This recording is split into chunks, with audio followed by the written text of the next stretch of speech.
6 minutes behind schedule. It is 9:06.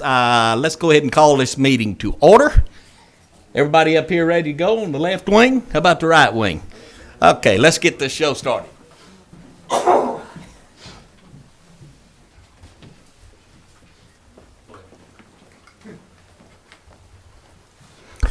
We'll begin this morning with invocation. I'll ask Frank Berthall to come over, please.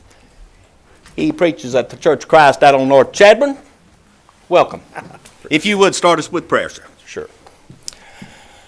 Holy Father, we thank you for this day. We thank you, Father, for the many blessings that we have in this life, and we pray, Father, that we use those blessings in a way that will glorify your holy name.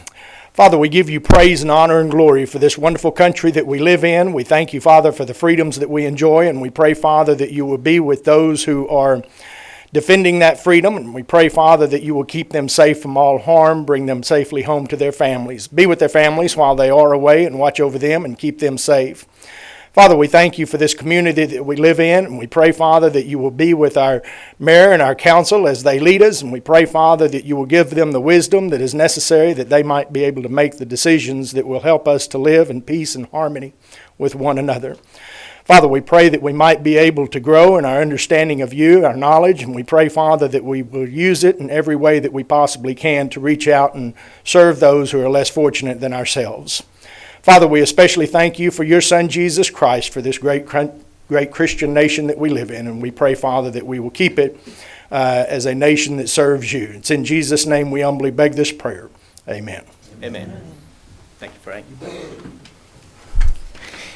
And I now have a third grader, Miss Abby Harrison from the Cornerstone Christian Church, which is going to come forward and help us with our Pledge of Allegiance. Good morning.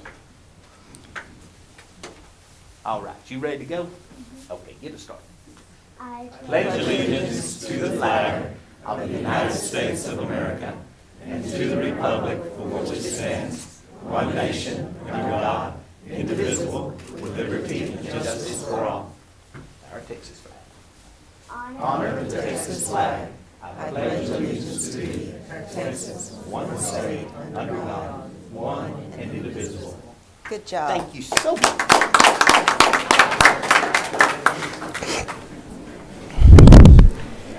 And I am very honored this morning to have a very important group of young men and women in the audience, and this is our Wall football team.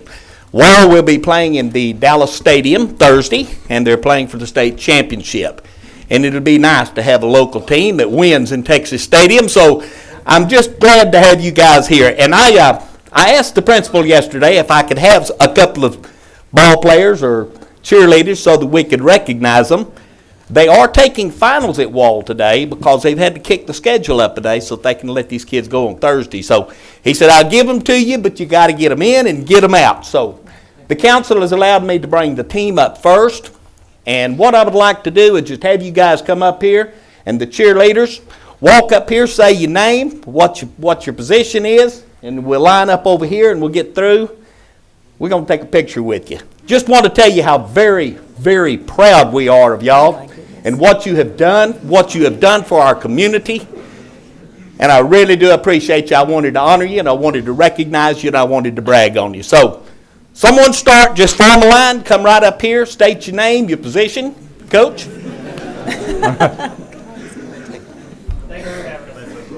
Houston Guy, this is the coach. You want to make a speech? No, I don't want to make any speech. Houston Guy, head football coach.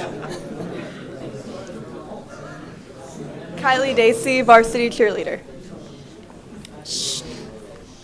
Mackenzie Oker, mascot, Wally. Michaela Wilson, varsity cheerleader. Faith Gentry, varsity cheerleader. Haley Severance, varsity cheerleader. Sadie Brest, varsity cheerleader. Kelsey Walling, varsity cheerleader. McKenna Braden, varsity cheerleader. Megan Mickelwitz, head cheerleader. Kai Schwartz, linebacker, offensive line. Marcus Mickelwitz, defensive line. David Hogue, wide receiver. Hagen Stout, wide receiver. Kel Roberts, defensive tackle. Blake Weber, running back. Coach, they're going to take a picture of y'all. Ethan Hodges, You're going to have fullback. to figure out how to. George Allenese, linebacker. Jacob Watson, tackle.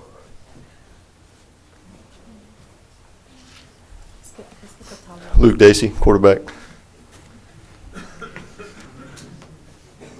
Kelton Nehus, linebacker. Jonathan Arthur, defensive back. Tyler Gully, defensive back. Clay Braden, linebacker. Hayden Egemar, defensive end. Matt Henderson, center. Chris Gutierrez, running back, defensive back. Clayton Willman, wide receiver, defensive end. Connor McCrory, defensive back. Gregory Igler, left tackle. Brett Moshak, running back, defensive back. Every time. You're not going to get to play. Felix, excellent defensive line. Oh, there's number 2. Lane Oliver, nose guard. Clint Masters, fullback. Caleb Wise, If wide you receiver. barely touch them, they fall. Trey Chitsey, receiver. Cooper McFadden, receiver. Gage Williams, offensive line. Reese Oliver, O-line. Tommy Engel, left guard. Alan Kassler, left tackle. Boyd Henry, left guard. Garrett Horner, defensive end.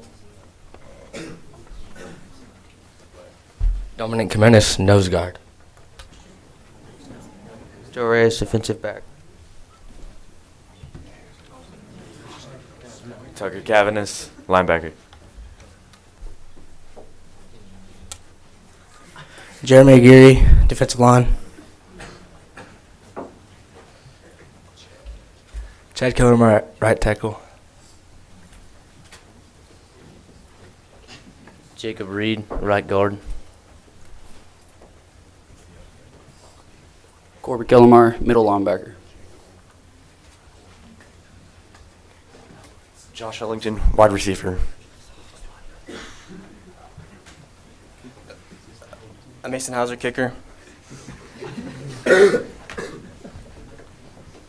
Brock Pettit, defensive back. Cole Sanford, offensive tackle. Jackson Engel, outside linebacker. Taylor Schwartz, O-line.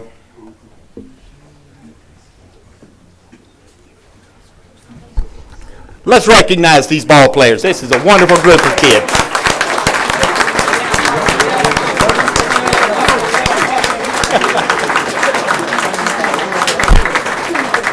And Rodney Fleming has a little presentation he wants to make.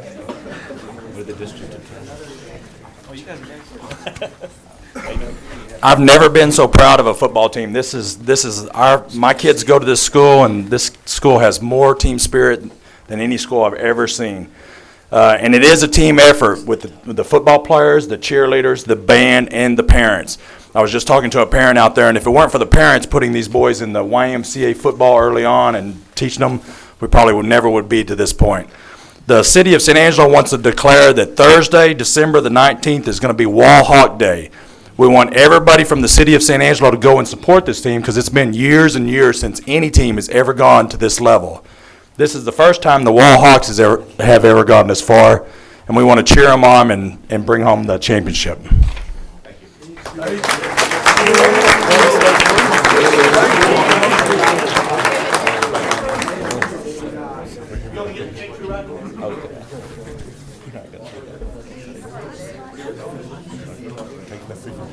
Can you do this, Brian?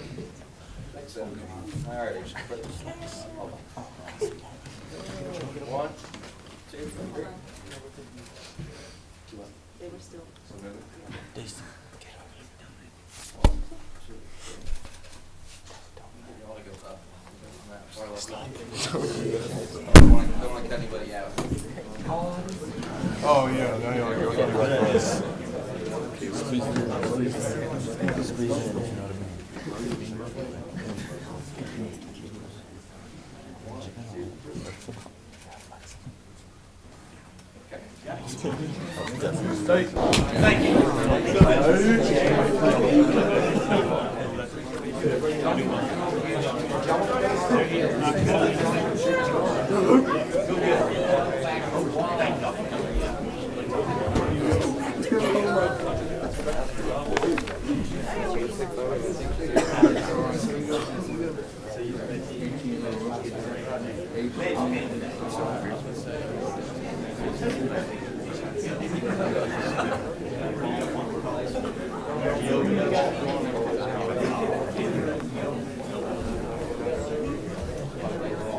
Thank you, guys.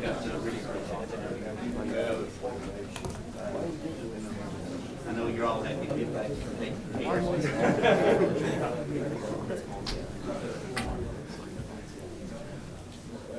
Go get them, gentlemen.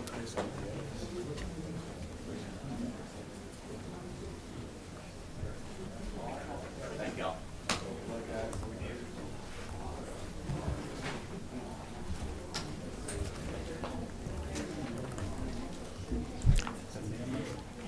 And we also have another very important group of people with us here today. And this is from Central High, our Central High girls volleyball team. And I would like, if y'all would please come forward. And we want to recognize and honor y'all for a tremendous season, for doing more, doing it better, exceeding our expectations. Your high standards inspire us all. And come forward, Connie, you start and identify yourself in your position and line up, and we want to honor and recognize you. Okay, that's fine. Thank you so much for having us here today. What an honor. These girls represent the very best of Central High School. They don't only excel on the volleyball court, they're multiple sport athletes. They're stellar in the classroom. They are involved in student government, student organizations. They're active in their church youth groups, and it's just a great bunch of girls. We did have a fantastic season. We had our second 30-win season. We finished 31-10, district runner-up by district champion. Unfortunately, we lost in the area round to a very good team from Arlington. We won the Nita Vinoy champion volleyball tournament for the second year in a row, and we placed in our Duncanville and Smithson Valley tournaments. And probably one of our most important accomplishments this year is that we helped raise $15,000 in our Rally for a Cure match this year. So, and I don't know that they're in any particular order, but I'm going to introduce these girls in numerical order. Number one, Alyssa Rios. She's a junior. Alyssa is a defensive specialist, and she was named Academic All-District this season. Number two, Hannah McIntyre. Hannah's a freshman. She was named Honorable Mention All-District and Academic All-District. Number three, junior Allie Holdridge. Allie was named Academic All-District. We have a lot of smarties on this team, a lot of smarties. To be named Academic All-District, you have to have a 90 or above in all of your all of your classes. We also have some girls that were named Academic All-State. They have to be seniors and have a 94 average or higher. Number five, Haley Thompson. She's a senior. She was Honorable Mention All-District, Academic All-District, and Academic All-State. Number six, senior Lauren Poss. Lauren was first team All-District, Academic All-District, Academic All-State, and All-West Texas. Number seven, freshman Bailey Waddington. Bailey was second team All-District, Academic All-District. Number eight, junior Alexia Oliver. Number 10, junior Mikhail Russell. Mikhail was first team All-District, academic All-District in all West Texas. Number 11, senior Sophia Flores, second team All-District, academic All-District, academic All-State. I told you they were smart.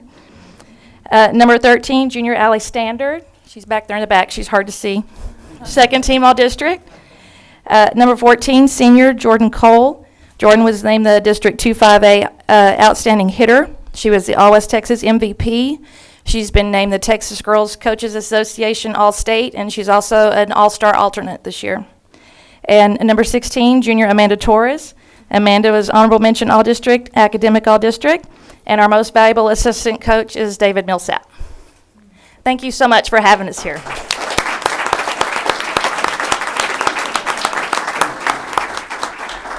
Johnny, did you have something you wanted to say? You know, I guess I can just stand here and say it. Is that okay?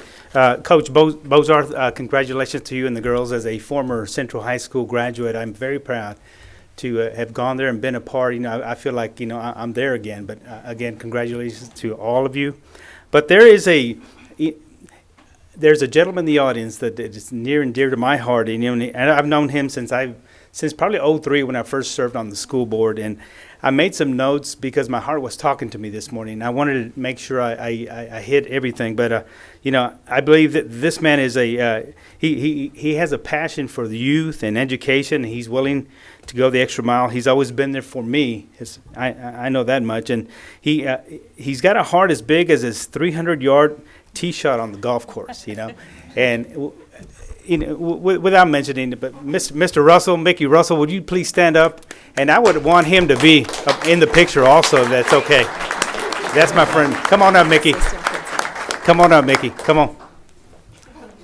He's the assistant principal. He is an assistant principal at Central High School, and great guy, big smile, big heart, loves children, and, you know, I just had to do this. Part of our team. He's part of our team, most definitely. That's right.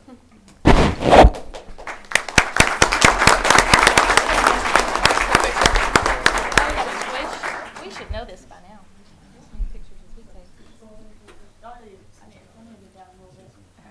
She gets taller.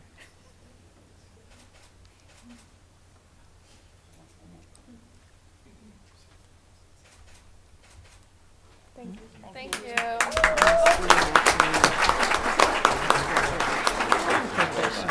Appreciate y'all. It is great to be able to honor our students and our athletes. Everything else today we do now is downhill. We've hit the pinnacle.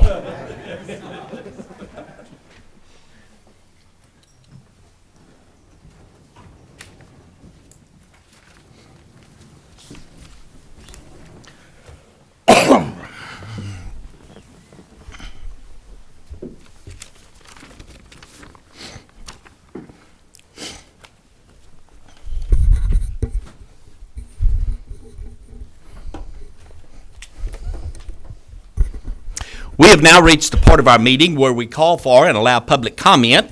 So if there is anyone in the audience that wishes to speak to anything that is not on the agenda, whether consent or regular, this will be your time. Let me read the legalities here, and then I'll bring you forward. The council takes public comment on all items in the regular agenda. Public input on the regular agenda item will be taken at its appropriate discussion. Public input on an item not on consent on the agenda or consent agenda may be identified and requested for consideration by the council at this time. The council may request an item to be placed on a future agenda or for a consent item to move to the regular agenda for public comment. On public hearing items, public input will be received on each item immediately following the council discussion prior to any action on the item. Each member of the public shall make the remarks from the podium. Begin by stating your name. Remarks by each citizen will be limited to 3 to 5 minutes unless waived by a council member for all speaking on that matter. No individual will be allowed to speak more than once on any subject until every citizen wishing to comment has done so. Is there anyone at this time from the public that would like to approach and talk to the council? Mr. Harry, if you would state your name, please, sir, and you got 3 to 5, buddy. You bet. Harry Thomas. I'm a community volunteer, but I'm here today to invite everybody from the community to a reception that the Boys and Girls Club is going to have in honoring Drew Darby on January 16th 4:30 in the afternoon at our South Side unit at 2762 Ben Ficklin Road. This is going to be a pretty big deal. So anybody that's got the time, put it on your calendar. We'd like to have you come. We're probably only going to last about 30 minutes, but we're going to hang around long enough for you to network with some of the other community people. So put it on your calendar, January 16th. Thank you. Thank you, Harry. Does anyone else wish to approach the council at this time? Come forward, sir. State your name. You've got 3 to 5. I've got a handout too that I might. If you would give it to Ms. Ramirez. We need about 8 copies. Is that? Pardon? 10. Okay. I've got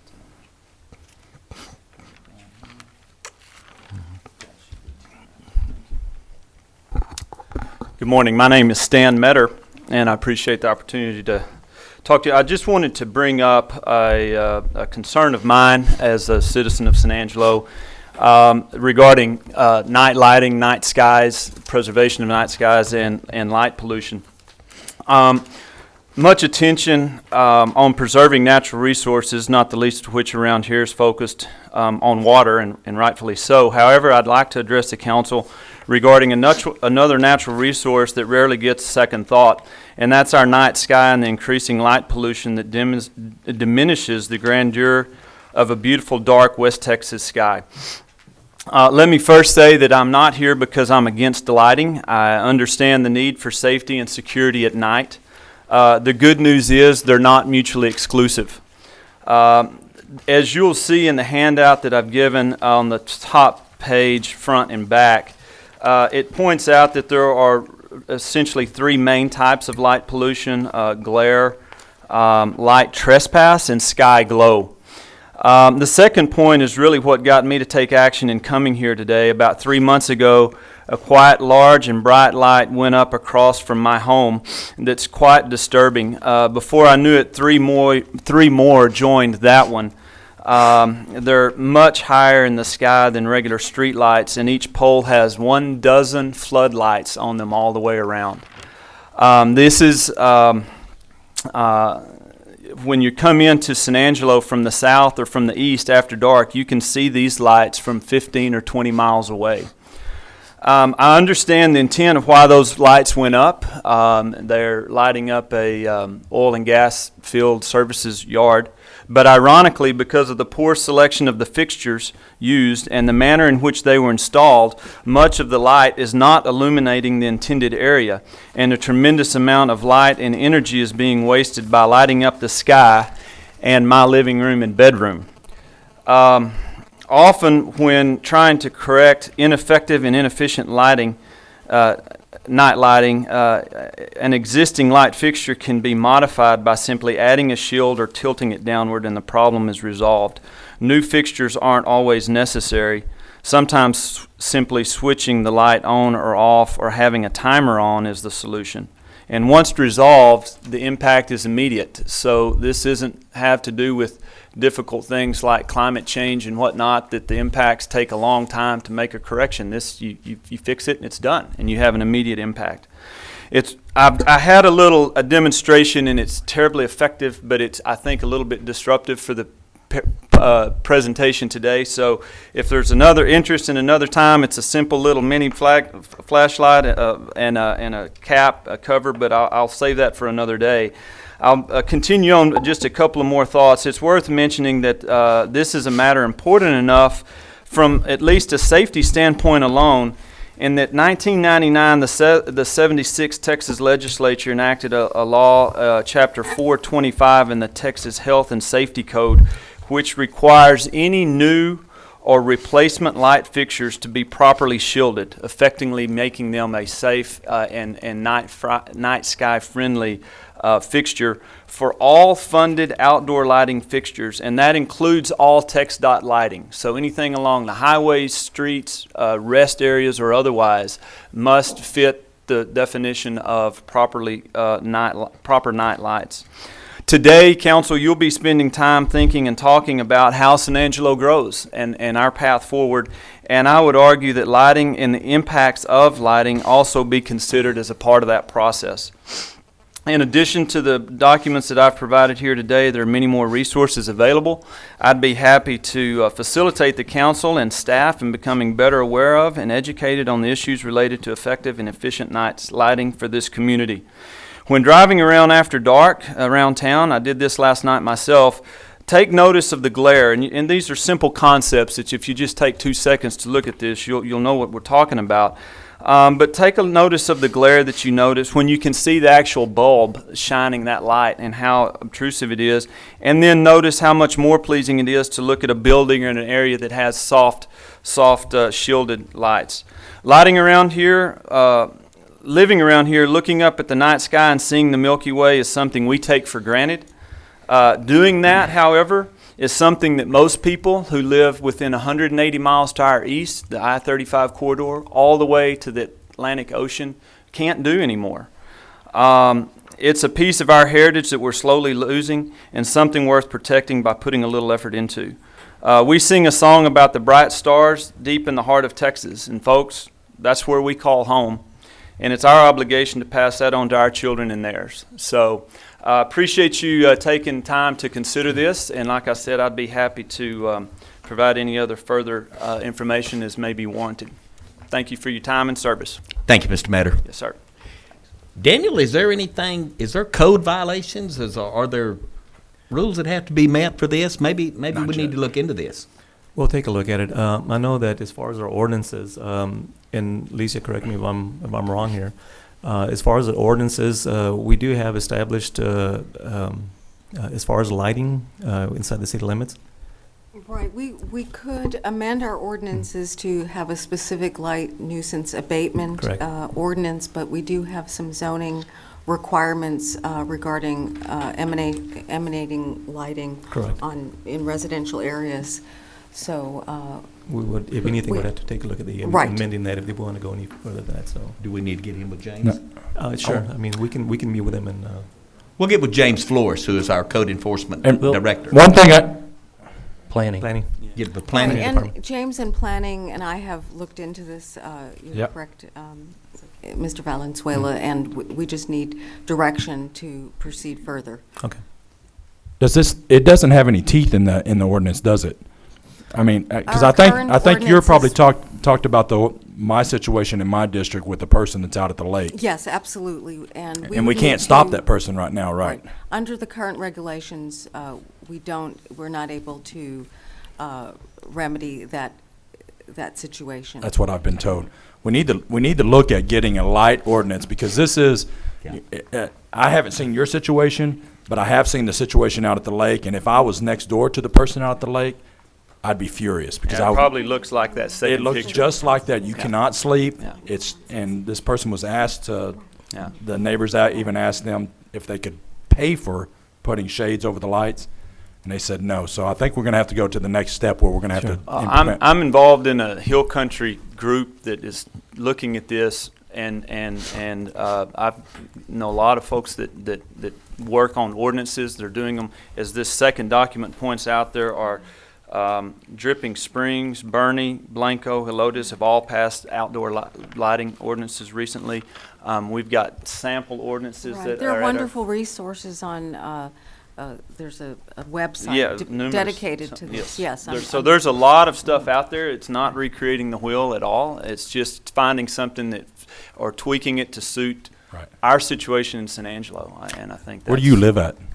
I live just off of South Jackson and the Thruway in Century Park subdivision. So we look over the river and out towards the east and south to Old Cristobal Road and that way, and that's where these humdingers are. It's my district. This is something that's happening. I want to talk to you. Yeah. Appreciate you, Mr. Matters, and we'll look Very into good. this. Okay. Thank you very much for bringing it to our attention. Is there anyone else in the public that would like to approach the council with anything on the agenda, consent agenda, or just want to address or redress the council? This is your opportunity. Mayor, if not, Mayor, if I may? Yes, sir. Our Water Utilities Director, Ricky Dixon, we just got word that his mother passed away. Our condolences go out to him, and I ask that if you have an opportunity, please pray for his family, for Ricky. And again, it's always, I know what it feels like to lose a mother, so it's a very painful moment for him, so please pray for him. Is there anyone on the council that wishes to pull anything from consent to regular? Anyone on the council care to make a statement? Is there anything needs to be said? I move that we accept the items that are on the consent agenda. I do have a motion and a second to accept the consent agenda as presented. I do have one thing that I want to address quickly. I talked to Ricky Dixon about this the other day. I got a report the other night that an oil field truck, a water truck, was seen at a fire hydrant illegally loading. And I called Ricky and I asked him about it, and I said, is there any authority for any oil field truck to be loading water at a fire hydrant? And he said, absolutely not. This is the third time in the last couple of months that I've dealt with this. There is no authority. These oil companies have zero legal rights to fill up at these fire hydrants. It is off limits. It cannot be done. It is illegal. And any oil field truck that any of the citizens see that are loading water from a fire hydrant, they are doing this illegally. They are stealing water. So I understand that the individual that called me had confronted them, and they said they had the authority. They have no authority. They have no authority. So in the future, and I plan on talking to our police department about this and putting this on some of the regular patrols. This one was out in the industrial park, but I want to add these to our areas of patrol. And if any of the citizens see any of these big oil trucks filling up with water at a fire hydrant, they're doing it illegally and they are stealing our water. So I want that very, very plain. The city is not allowing this. That's all I had to say. And I did confirm this with Ricky Dixon. Is there any public comment on the consent agenda and approval? I did have one quick Yes, sir. comment. I was looking at my notes, but on that number 5, the appointment of the Park Commission, why is it on consent and not at the, it just looks out of order? I hate this answer, but it's how we do it in the past, but we can't always move it under the boards and commissions. Okay. Basically, it's confirming the Parks Commission selection versus the council appointing or making that nomination. Gotcha. Okay. A little different there. Thank you. Yeah, and Johnny, that's a self-perpetuating board, so that's the difference and why they've probably done it that way in the past. And just for the record, Johnny, I asked that exact same question. Okay, I do have a motion to approve consent as listed. I do have a second. All in favor say aye. Aye. Any opposed say nay.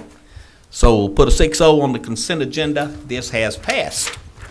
And now we will move to item number 9, which is under the public hearing and the comment section. And this will be a presentation of the third and the fourth quarter 2013 reports from the Chamber of Commerce, Economic Development Council, and the Convention and Visitors Bureau. Vice President Pamela Miller, Vice President John Dugan. Brother Dugan, you are on, sir. Good morning, Mr. Mayor, Council. I've got kind of a two-pronged approach to the report this morning. You should have about 10 pages in your packet that kind of outline a lot of different things. What I'd like to do today is do, like as I say, two things. Talk specifically about the program that we're running and how we're running it, and then we can talk specifically about the day-to-day activity. The last part of the report that you have is the day-to-day activity. We report that on a weekly basis to our board, and that's just a compilation of all of those things. But before we get started, what I wanted to do was talk a little bit about the program and how we're doing things in San Angelo. You know, it's interesting, and I agree with you, Mr. Mayor, what you said earlier. We're kind of going downhill from where we started in the meeting this morning, because what we were looking at is the future of our community. And, you know, you remember that we and our economic development partners are all doing what we do to preserve and bring the community forward for those kids that we saw standing here. So because of that, it's a very important concept, at least for me, as we go forward. But what I wanted to do is talk to you a little bit about what we're doing, how we're doing it, and what we see as not only the things that we need to move forward with, but also some changes that we think probably are going to need to be made to address, as you are today, some of the situations that we're seeing because of what's going on in the economy in San Angelo. Just to give you a very brief overview, the Chamber of Commerce has worked with the City of San Angelo and has developed a marketing program for economic development within the community. My current budget comes from a contract with Costa DC. It also comes from Tom Green County. We have Cornerstone Funding, which is a group of investors who invest in the council or in the chamber for us on an annual basis and help with our budgets to help do specifically economic development and to move the city forward from a standpoint of preserving what we have and trying to look and add to what we have. And that can go either through my department, through the Convention and Visitors Bureau, and we've got a couple of other things that we can move through with that. Historically, the City of San Angelo has been part of that program.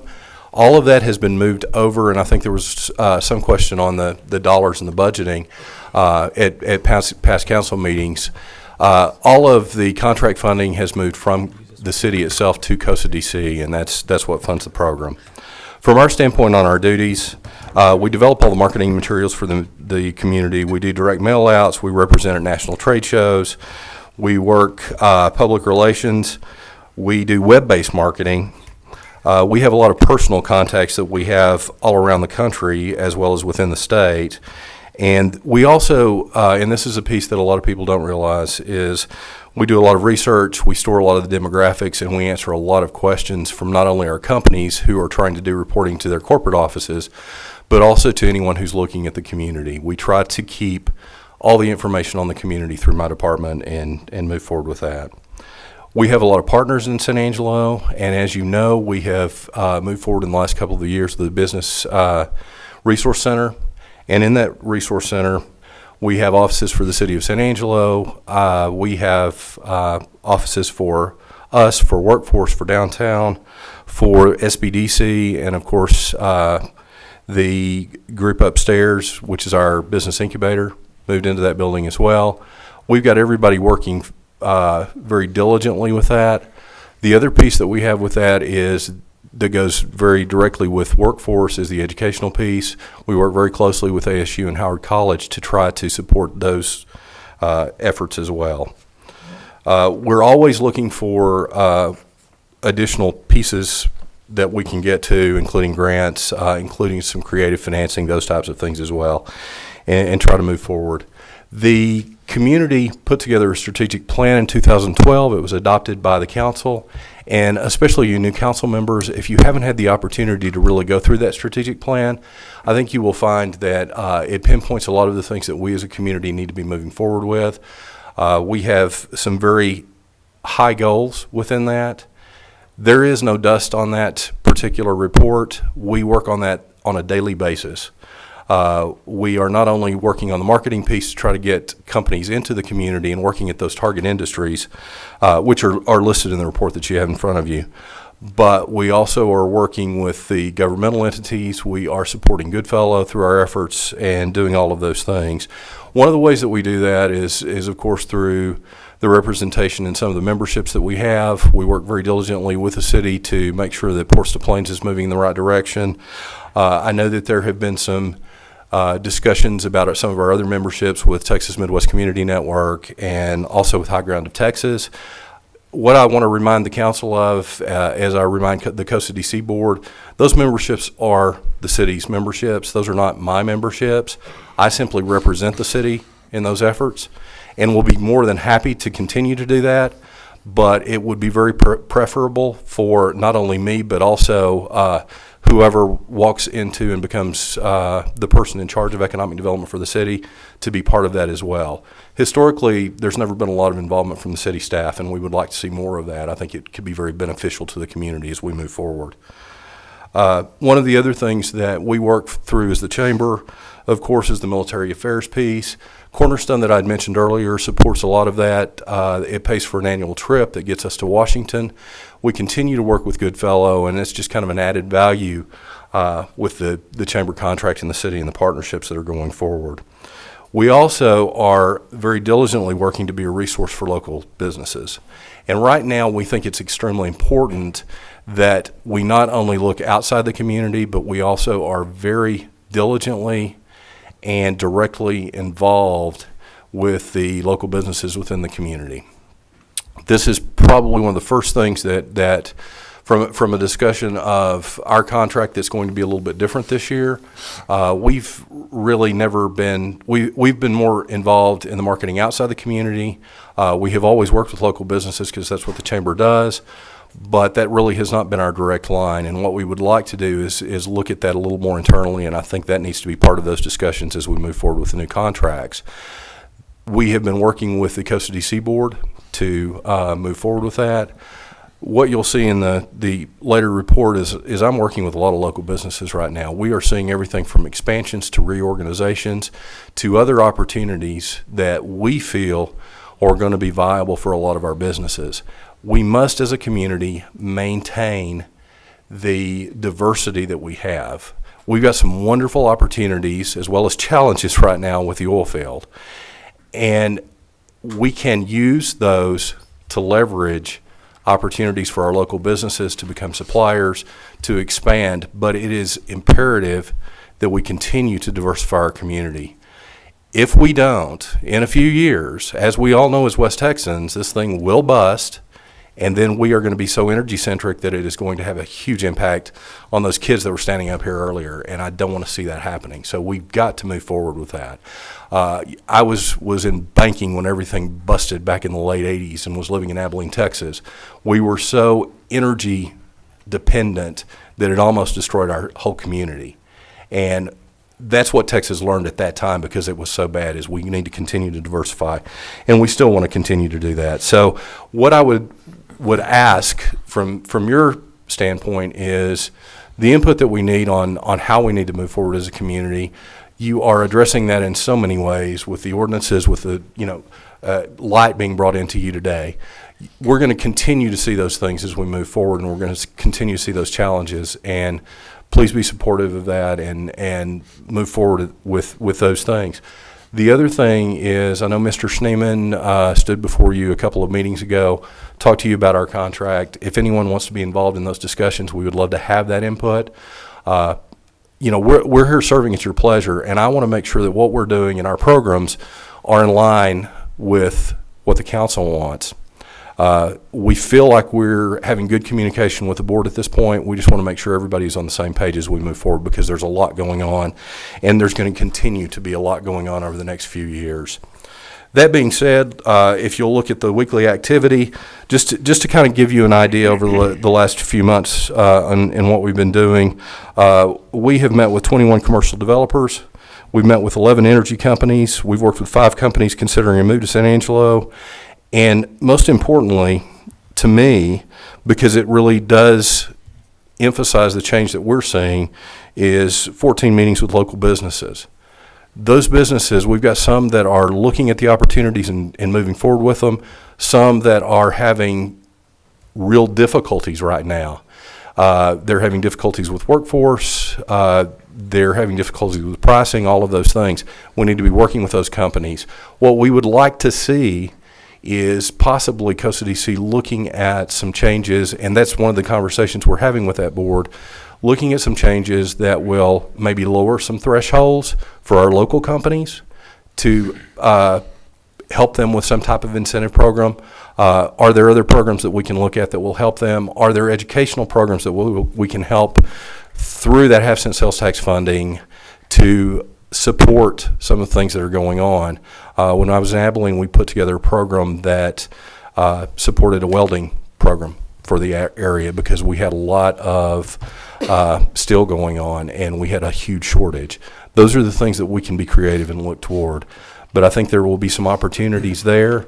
I think that we should give some favoritism to our local businesses. They have already chosen to be here, and I think it's very important that we are taking care of their needs as well as anyone else coming in Mr. to Dugan, the I have computer. to ask, but Yes, the I'm numbers sorry. that you just quoted, the 21, I guess, developers, what page are we on? I don't see it. Oh, I'm sorry.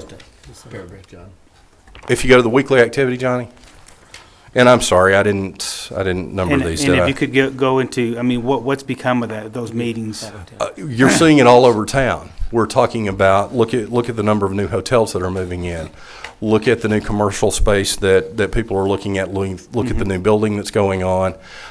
We're looking at everything from housing to hotels to restaurants to, pretty much anything that's going on, that's going to support the economy and the community as we grow over the next few years. I was in Big Spring last week, or week before, I guess, and of course Daniel was there as well. Listening to what UTSA came in, there are some rosy numbers coming through that study that we think is going to have a huge impact not only in West Texas but on San Angelo. Having a talk with Dr. Tunstall after his presentation and talking to him about what we're seeing, he feels like San Angelo specifically, we may see some changes in those numbers because they had not really taken into account much drilling in Tom Green County, and we are actually seeing drilling in Tom Green County. We think that's going to have an impact on us. We're still working through those processes to try to do those projections, but we think that we will have some major opportunities there that we can leverage for our local businesses as well. I've been talking, of course, as a lot of you know, I have a background in banking. I've been talking to a lot of the bankers in town because they're going to be our first line of defense with our new companies, but also with our existing companies to expand into those opportunities that we're seeing because of what's going on in the oil field. That financing is going to make a huge difference for our local companies as well, and we want to make sure that we're working with them and being creative in the financing piece as well.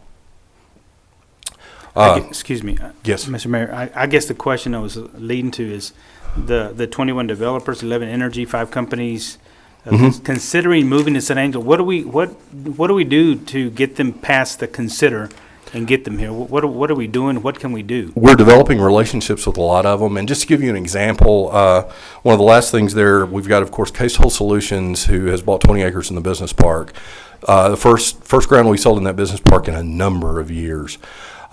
We met with them, and over the course of about 14 to 18 months, I mean, it literally started with a conversation with me and their representative. We brought people in. The other thing I guess I need to probably remind you guys is especially from an incentive standpoint, I have to bring them to you, but I don't have any authority to give them anything. So, we have to bring in all the partnerships to make sure that works. You worked with us and with the city staff to set the pricing on that land. And let's just say it took a lot of negotiation back and forth, and that's why it took so long. But the majority of these projects, we're talking about years sometimes in the making. There's no such thing as a fast economic development project, unfortunately. So you continue to work, you continue to build those relationships, you continue to have business. But I'm very fortunate because I can also bring in all of the partners. And have done that with a lot of them. I'm working with a company right now that I have worked with for almost 18 months. It's a manufacturing company out of the country, and they have been in. I have set up meetings for them with local accountants. I've set up meetings with them with local contractors and engineers for buildings. I have set them up with workforce. We basically try to give them everything that we as a community can to convince them this is the place to be, and these are the things that we can do to help you. So we work with them, we work with city staff, we work with the workforce board, we work with Howard College for training. We offer all of those things, and we bring those people into those meetings as they're needed. And I'll tell you, San Angelo has a lot to be proud of from a standpoint of what their resources are. We can put on a good show. It's a matter of getting them to pull the trigger, and that's where it always ends. I'm not going to go in through the whole thing. Basically, that's a synopsis of that activity. That's a synopsis of what our program looks like. Again, we always welcome input. We always want you guys to be involved. We want to be doing what you want us to be doing, and so. From that standpoint, I'll leave it there. Are there any other questions that I can cover today? Council, are there questions? John, I'll be meeting with Phil on the, there was a concern that was brought up as far as some of the businesses. We've had a few of them that have closed their doors, yes. And just wanted to make sure that we could do what we can to assist those companies or those businesses also. And so I definitely would love to have you in that meeting too. I would love to be part of that, and I will tell you, we are working with a lot of those businesses as we go through, I've got a real concern about one right now that I've been working with for about 4 months, and sometimes it works, sometimes it doesn't. But the good thing is we bring a lot of different backgrounds to those meetings, and we are able to think very creatively sometimes, especially when it comes to the financing piece. And I think that we have 3 of the custody board members who've been working with us very diligently on that particular case, and they're looking with that same creativity. What can we do to make this thing work? Okay. How can we make it work, and how can we be creative to get it done? Because sometimes that's what it requires on some of these. Very good. Look forward to meeting with you. Thank you. Thank you, John. Thank you. Is there anyone from the public that'd like to comment on anything that Mr. Dugan has spoke about? If not, Pamela. Now, Pamela, if you can handle this in 10 minutes or so, we'll go ahead and do it now. If you can, I'm going to call for a break and get you after. So it's your call, girl. I think I can get through it pretty quickly. Okay. I'm reporting today for the third and fourth quarter, so our period from July through December. I've given you all, you actually have 2 packets, your third quarter and your fourth quarter, which is all of the detail report, the economic impact of all of the events that we've assisted with. During the third and fourth quarter, we assisted with 30 conventions, meetings, sporting events, or motor coach tours with a projected attendance of 53,315 people.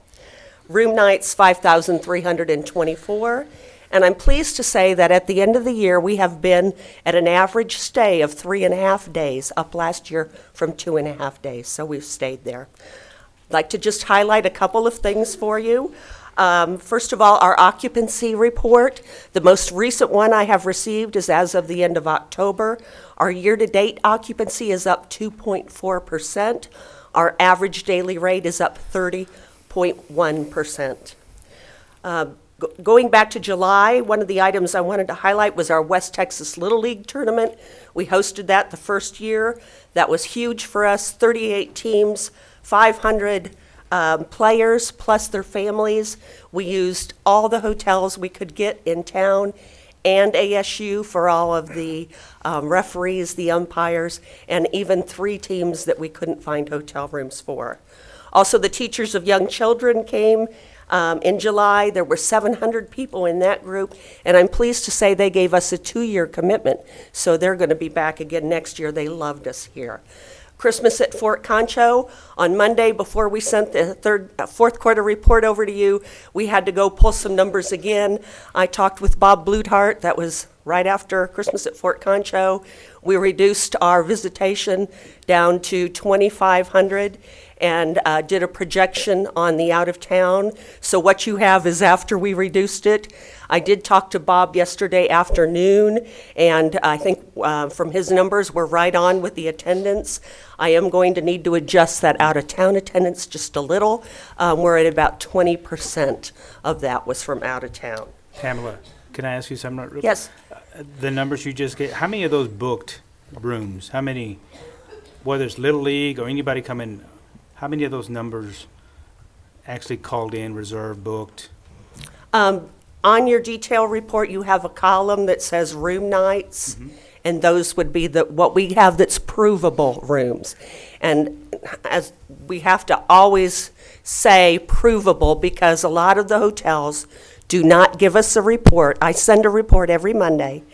They don't all send it back, but between the meeting planner and the reports we get from the hotels, that is what we're able to prove. So that's provable room night. We always know that we get a lot more. For instance, Fort Concho Christmas, we did not get a very big room pickup from the hotels. But again, unless that person walked in and said, I'm here to attend Fort Concho, the hotel did not necessarily even know that. So big festivals are the hardest to track. So it's hard for the hotel people to share the information with you? Not all of it? Some just won't, and some really don't have the tracking mechanism to do so. The next one I wanted to highlight was Concho Christmas, and here's a good example, though, of how we can prove in some cases. The numbers that you have for Concho Christmas right now are projections. Those are based on last year because it's not over yet. But Leaf Luger's office gives me all of those surveys for everybody out of town that we take when they go through the lights. And I calculate all of those. And we say, did you stay? Did you stay with people, your friends, your family? Did you stay in a hotel? How many nights did you stay? So in that case, we have pretty good idea of what our room nights were because we have a really good survey. So in that one, we have a lot more provable numbers. So those numbers will change a little bit once that has completed. And I have to ask, and with the room rates being so high around here nowadays, I wonder how they can afford those rooms. Just I hear outrageous numbers. I mean, 300. Well, one of the things I actually had on my report today is we are spending a lot more time in our office helping people find rooms. Normally, we deal with groups of 20 or more, which is a group booking, but we're spending a lot of time on people with 3 to 12 rooms that say, I just can't find something to fit my budget, can you help me? And so we spend a lot of time doing that. And maybe we don't get them in their first choice hotel, but we'll find them something. And sometimes, more people are camping, lots of other things too. The third quarter, we were a featured community at the Texas Welcome Center in Langtree. That means we had backlit photography, additional brochures, etc. We brought in Scott Jaslov, president of the Texas Lodging Association, to give a seminar on occupancy tax and legal usage. And the next day, we gave him a lily at our Lily Fest. We had 2 site tours. One was from the Texas Film Commission in September. They were scouting for a film. And the Hardin Simmons marketing class, they're putting together a marketing program for the Texas Forts Trail, and we're visiting the major communities along the trail.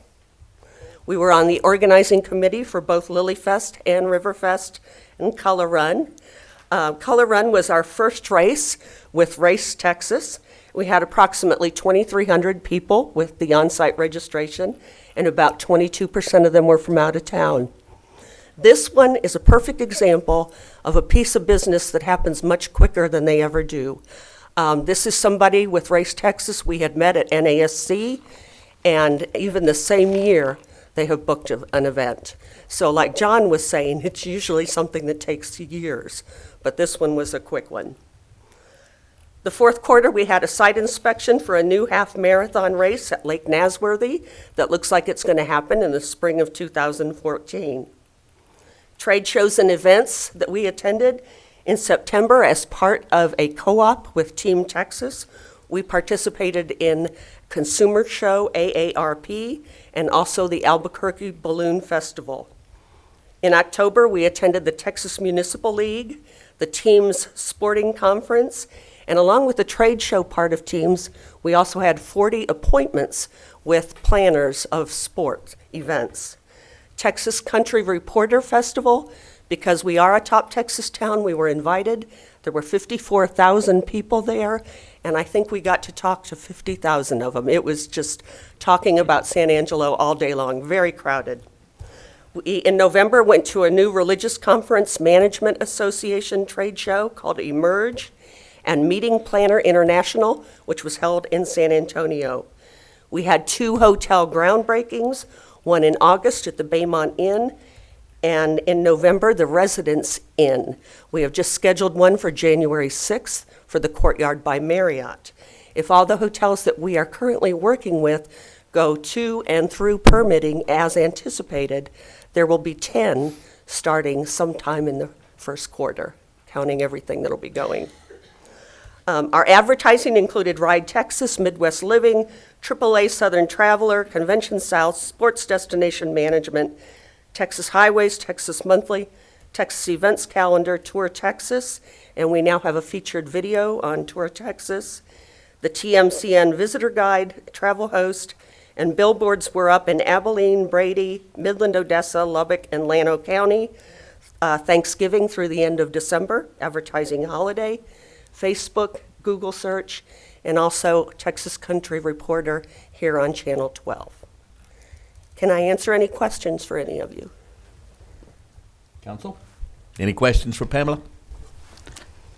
The 10 hotels that you mentioned, is it an additional 10? Or a No, total of that 10? 10 counts what's already started, and it also does include the renovation of the Pearl of the Conchos. So it's a total of 10, Total not of 10 10 additional. And we have heard rumors of 1 or 2 more, but we cannot confirm those other 2. Is Pearl of the Concho, did they get everything together? Are they working? They're still working with the bank. Okay. Any other questions for Pamela? If not, thank you very much, ma'am. Thank you. Anything from the public? Anyone from the public want to comment on the report? If not, let's call, yes, ma'am, come forward.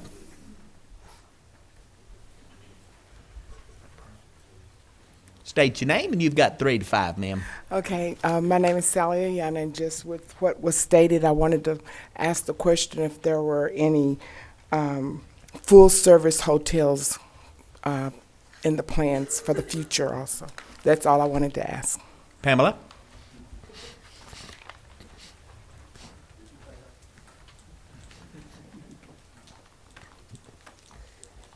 The Courtyard by Marriott, which I talked about, is pretty much full service. They will have food, and they will have meeting space, and they will have rooms. There's also another one coming that is kind of a new concept. It's one lobby that's 2 different hotels. So a lobby, and part of it will be a Homewood Suites, and the other part a Hilton Garden. And they're going to have meeting space, and they say full food service. However, that one has not yet gone to permit. Thank you. Anything else need to be said on this? Then I'm going to call for about a 10, 15-minute break. 10:08. Everybody's back on the dais now. Let's go ahead and reconvene our meeting. It is 10:27. And we are now to number 10 on our public hearing, which is discussion and possible acceptance of Downtown Master Development Strategies document prepared by Catalyst Urban Development as part of PL 0112. AJ, you're on, ma'am. Thank you, Mayor. Good morning, Mayor, council members. This morning we are, as the mayor read, looking for possible acceptance of a document. We have Paris Rutherford in attendance with us from Catalyst Urban Development, and I'll ask him to come forward here in just a moment. He's going to run through the document with you, which was part of your background packet. I know it's a rather lengthy document, but we're going to just try to hit the main points for you. And of course, are open to hearing your suggestions and questions that you might have on the document. This document was prepared as part of Phase 1 of the Master Developer contract. We're ready to kind of wrap up that first phase, and this is sort of the last remaining item to check off before we can do that. This document was sort of the deliverable for this first phase, which gives us the baseline, if you will, for moving forward with development in a strategic way of the Downtown Development District. You all have a board, the Downtown Development Commission, who is essentially in charge of this effort as an extension of the council. And so we did meet with them at their meeting yesterday afternoon and went through the same presentation with that board. They were very receptive to the document, and they did provide us with a recommendation to pass on to you all. They did unanimously recommend to approve the acceptance of this document. And so the desired outcome today is that we reach some decision on the acceptance with any possible modifications or changes that you feel are necessary. So with that, I'm going to ask Mr. Rutherford to come forward and launch into a short presentation covering the basis of the document.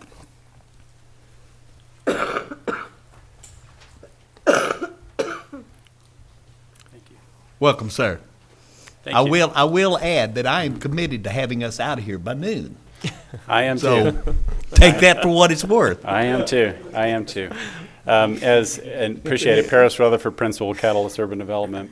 As AJ mentioned before, we are at the completion of that effort to basically put a table of contents together, if you will, or a guiding principle together for how we think you all and the community can best achieve private reinvestment in a strategic manner in downtown that gets additional momentum going around it.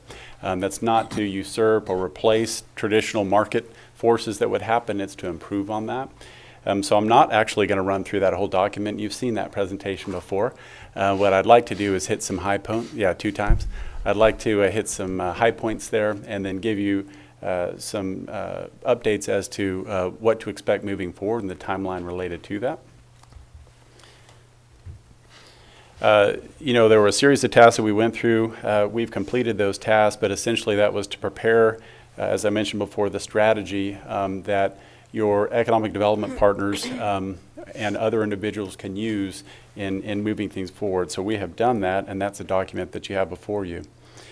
The milestones that have completed is the analytical part of that work was done basically at the end of the summer. We had a discussion with you at that time, went through that with you. We delivered that document, and since then we've been doing some private underwriting on some potential opportunities that are in there. We can talk more about that later if you choose so. And then we've worked through staff comments and revisions, and you have the document here before you. As you recall, there were some additional steps moving forward that you did not authorize as a body, but we think some of the strategic efforts in there will require some additional work, not necessarily by us, but could be by us, but probably by the framework that you already have in place. The sooner it gets into that framework, we think the better, actually, so that you all own the strategies and you're working it. But there were 3 other phases of effort that really gets into going deep on particular projects, which I'll talk through briefly. You'll recall in that summary recommendations, you'll recall that we identified the drivers of economy as the energy sector, education, healthcare, and Goodfellow. And we arrived at targeted programming over the next 10 years, which allowed for 6 restaurants. This is specifically in downtown. They would be targeted around areas of void that exist today in terms of concept and food type and experience that's being offered.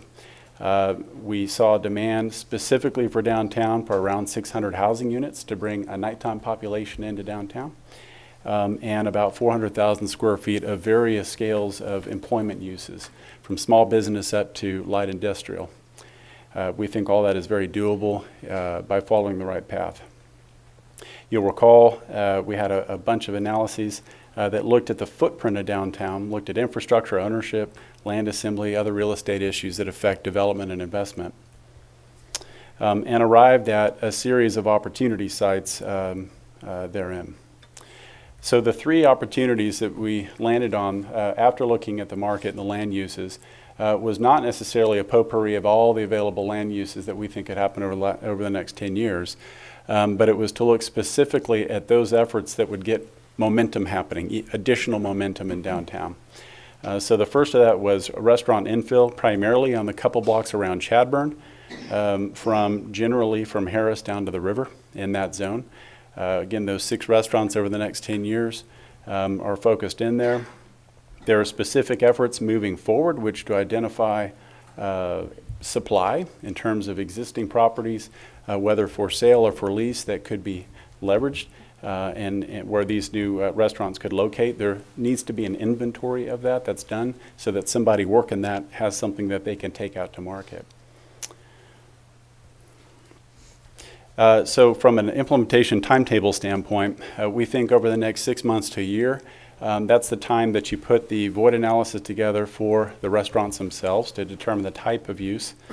Inventory the supply, both lease and for sale, with the owners that are out there, understand what's on the market, what you have to work with, and then go out and identify regional successes here locally as well as in Abilene and other cities in the region. Look at concepts that aren't in San Angelo, or look at second store opportunities, and then put a marketing package together and then start hitting the phones and work through your normal economic development effort and chamber-related efforts, so forth and so on. 2 to 4 years is construction period, and of course you do the same thing over the next 5 to 10 years to arrive at those 6 restaurants. Residential infill, we were looking at the area around the river as well as lower density areas around the museum and the fort. And it probably would begin with the medium density development around the river. Again, the goal for that is to generate nighttime activity within downtown that isn't just restaurant based. So you have people living there, there's activity out on the streets, people see that generally drives more restaurants, which then generally drives office. That's our experience in that. that is something that we have interest in, actually, as master developer going to vertical. We've talked to you about that before. We have done private underwriting. We're at a point now where we're willing to commit our own capital to move forward into more detail on that. And we can talk further about it if you so choose. From an implementation standpoint, we would like to get into further discussion with you here over the next few months. There's a construction period, obviously, that happens from 2 to 4 years of initial phase. And then long-term would be the second phase that infills in the project that you all have seen before.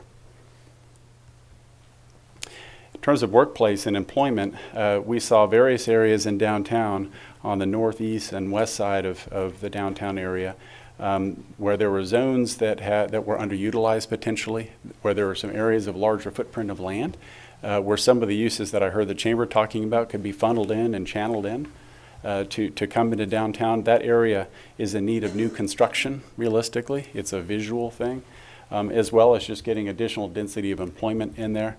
We like looking at a basic anchoring diagram. We have employment, housing, restaurants in between. It's a lot of throughput, a lot of things happening in there. Similar to the restaurant effort, over the next 6 months to a year, that is really targeting specific businesses. That's looking at small business assistance in the footprint of downtown itself. We've got some recommendations in the report to that regard. And you've got economic development partners, obviously, that are in place that can make that happen. 2 to 4 year time frame would be construction period, looking at the infrastructure that might support those facilities, and long-term is doing the same thing.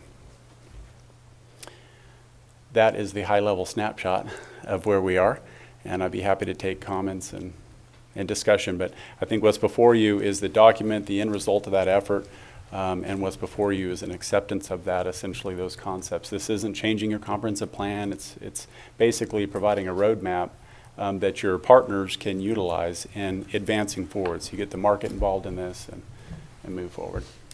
So this is actually the end of phase 1? That's correct, sir. Okay. And anything else that we do would have to be submitted and we would have to approve? That's correct. This is phase 1 that we have already approved, we've already paid for, so we are completion. You are correct, sir. Rodney, council, Johnny, anyone care to speak to this? Have any questions? I think this kind of goes back to the master plan that we had for Lake Nasworthy, where we have, in order for us to move forward as a city, we have to set forth a plan and work towards that plan. So I'm in favor of this, and I'd like to move on to the next phases on this thing. I don't want to spend the amount of money that we spent out at the lake, but I think this is reasonable in doing these phases. So I'm definitely in favor of doing this. We need to have a plan moving forward of what we're going to do, and I think this would be a positive thing for the downtown area. Johnny? And I'm right alongside Roddy, but like any business has to have a business plan. But Paris, that last statement you made on the infrastructure that might support the idea, elaborate on what it is you're coming across, as the infrastructure. Well, also, it reminds me of the question you had earlier with the chamber as well. There's 2 types of infrastructure as I see it. One is just physical infrastructure. If you've got office facilities or housing or retail, whatever it may be, do you have the infrastructure and utilities in the ground that can support the density that's being proposed? Whether that's true in the downtown area to the north for some more intense employment uses, that needs to be looked at. And I'm assuming, just driving around, there's certainly some street reconstruction and things like that would be required. That would be infrastructure, and whether those private companies would be able to do that as part of their site costs would need to be negotiated realistically. The other side of it is getting more employment in downtown, so it's seen regionally as a place to conduct business, to continue to conduct business, to move your facilities. I heard about the expansion and relocation opportunities that your chambers identified. In thinking about downtown, the question becomes, we've identified that potential, but how do we direct them in to downtown? And that becomes kind of a social infrastructure, restaurants, things to do, lunchtime activities, meeting facilities like this, We've talked before, and some of the ideas in the plan were to look at small businesses in San Angelo and identify downtown as a special place for small businesses to occur and thrive. So you might have a collected insurance program where you can buy through group rates some better pricing on insurance, things like that. It's, in a sense, it's an urban design analogy to an executive suites, where if folks come in and congregate, they have more services that they have available to them. It makes it easier and reduces their operating expenses if they come into downtown. The benefit to the community is obvious. You've got more people in an area that drives more restaurants. You've got the potential for housing and other things to all come together. And ultimately, as I've said to you all before, the more San Angelo's downtown can be recognized regionally as a very active, entertaining, engaging place, which I think it is today, can only get better, the more economic development you're going to drive in the entire city. I firmly believe that. You see that all over the country, and certainly has been our experience. So, You know, to add, I was talking to AJ yesterday, and I really do appreciate the job that you've done on this report, because, and like I asked her, could somebody on staff have been able to do this? And the answer is yes. But it would have taken them dropping everything they were doing, and it might have taken a number of years to get this done. So I appreciate what you've done. I've seen firsthand, even my family in Plano, I've seen that Legacy North area up there. I've seen the 15th Street that's come up. So I think it's a wonderful thing that, you know, if it all comes to fruition, maybe we see it one of these days. But I'm certainly on board with the idea. You know, sure we're at phase one, and where it goes from there, you know, only all of us will be able to tell. But again, I appreciate everything you've done. Very good information. Thank you. Marty? Oh, I'd just like to say I think it's I think phase one's great, and I'm in favor of moving forward too. Mr. Vardaman?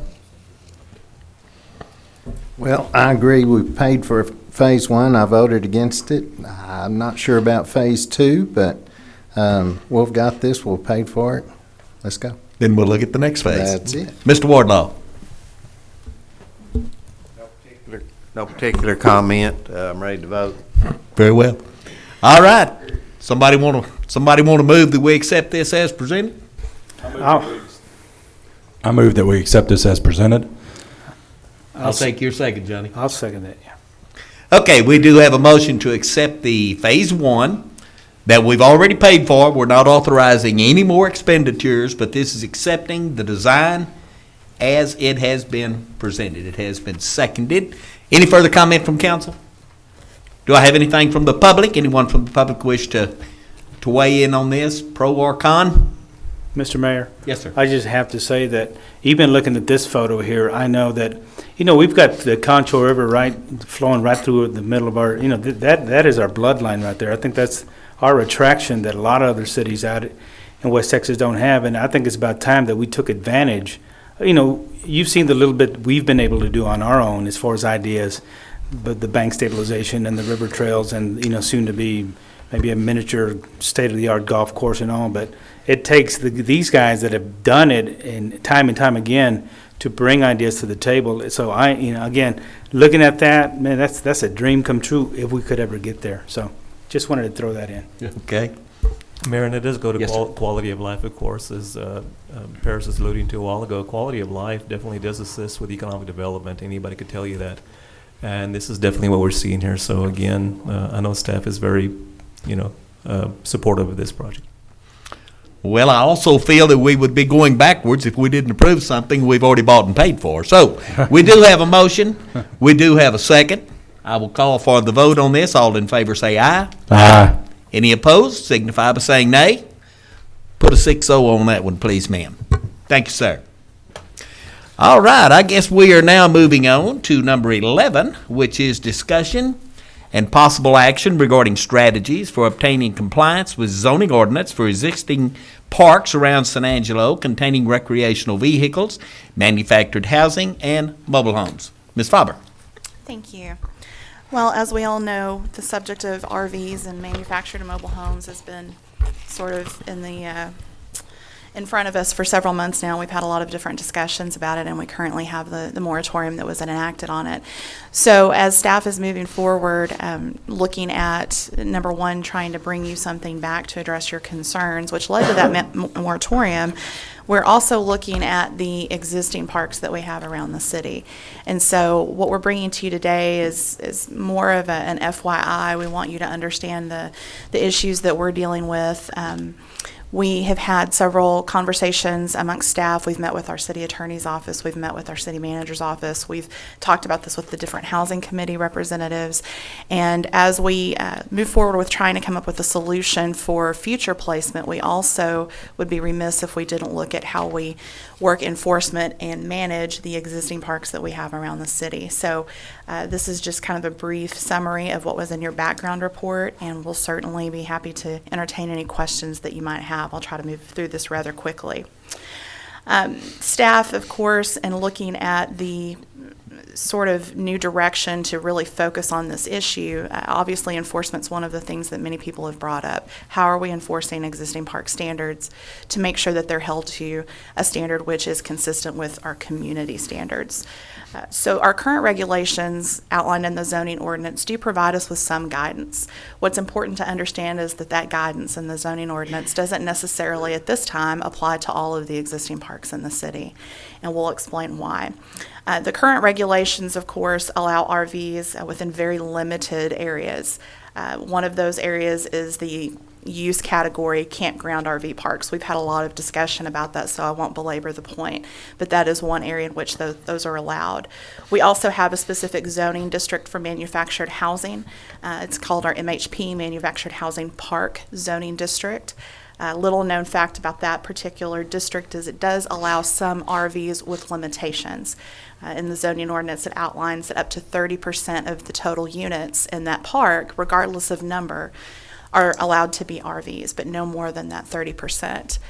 Theoretically, I'm sure the approach in writing that ordinance was to ensure that it became and was maintained as primarily a manufactured housing park, not primarily an RV park.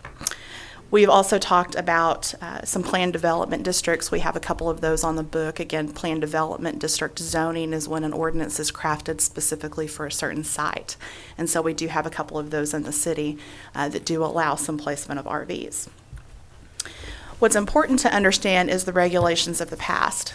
Even though those regulations have been replaced over time, there are some legalities involved in applying those.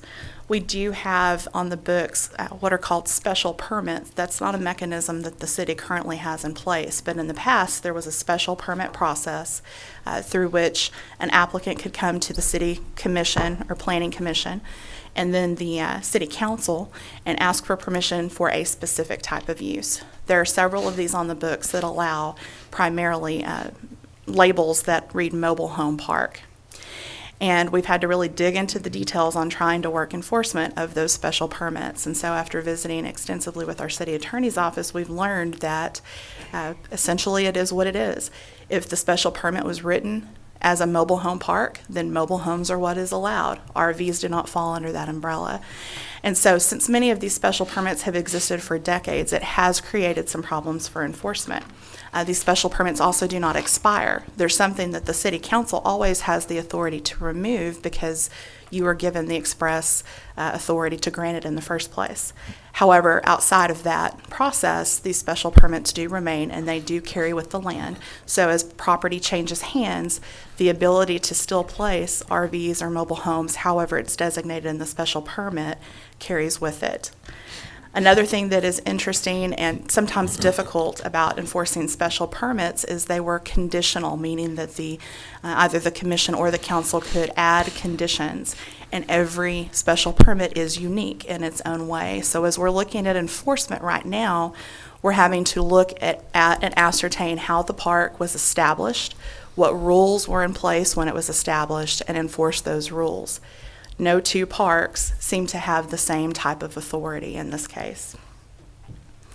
So the results of the meshing of these past regulations that we have, these past approvals, combined with the current regulations we have, is a lot of inconsistencies. We've got inconsistencies in the requirements for each park. which is not isolated as a staff difficulty in enforcement, although it is. It also creates problems for the owners of the parks themselves as they look at other parks around the city and see discrepancies in what's allowed and what's not. It makes it very difficult. There's, of course, inconsistencies in the terminology. Today we have recreational vehicles and we have a defined limit for those things. We have mobile homes, which were put together and issued as structures for living until 1976, and then we have the manufactured home in place. The terms are very difficult and are very important at the same time in enforcement. And in some cases, we have been unable to find information as to how a park was put in place. It's a problem we've inherited, and we, of course, need to be sensitive to the people that are both living in the park and that own the park. But having a consistent set of rules, which all existing parks would have to follow, and standards that they would have to meet, of course, is the easier approach. It's food for thought for you. You have written into the caption the ability to give us direction today. If you're not comfortable with that and would like more information, we can get that for you as well. I'm going to skip through the characteristics of the MHP zoning district. Those were in your background packet. I can answer questions if you have those, but to give you an idea of what we're dealing with here. We've got a total of 14 parks within the city limits.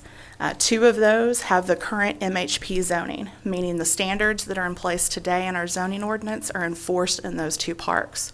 So that's pretty straightforward.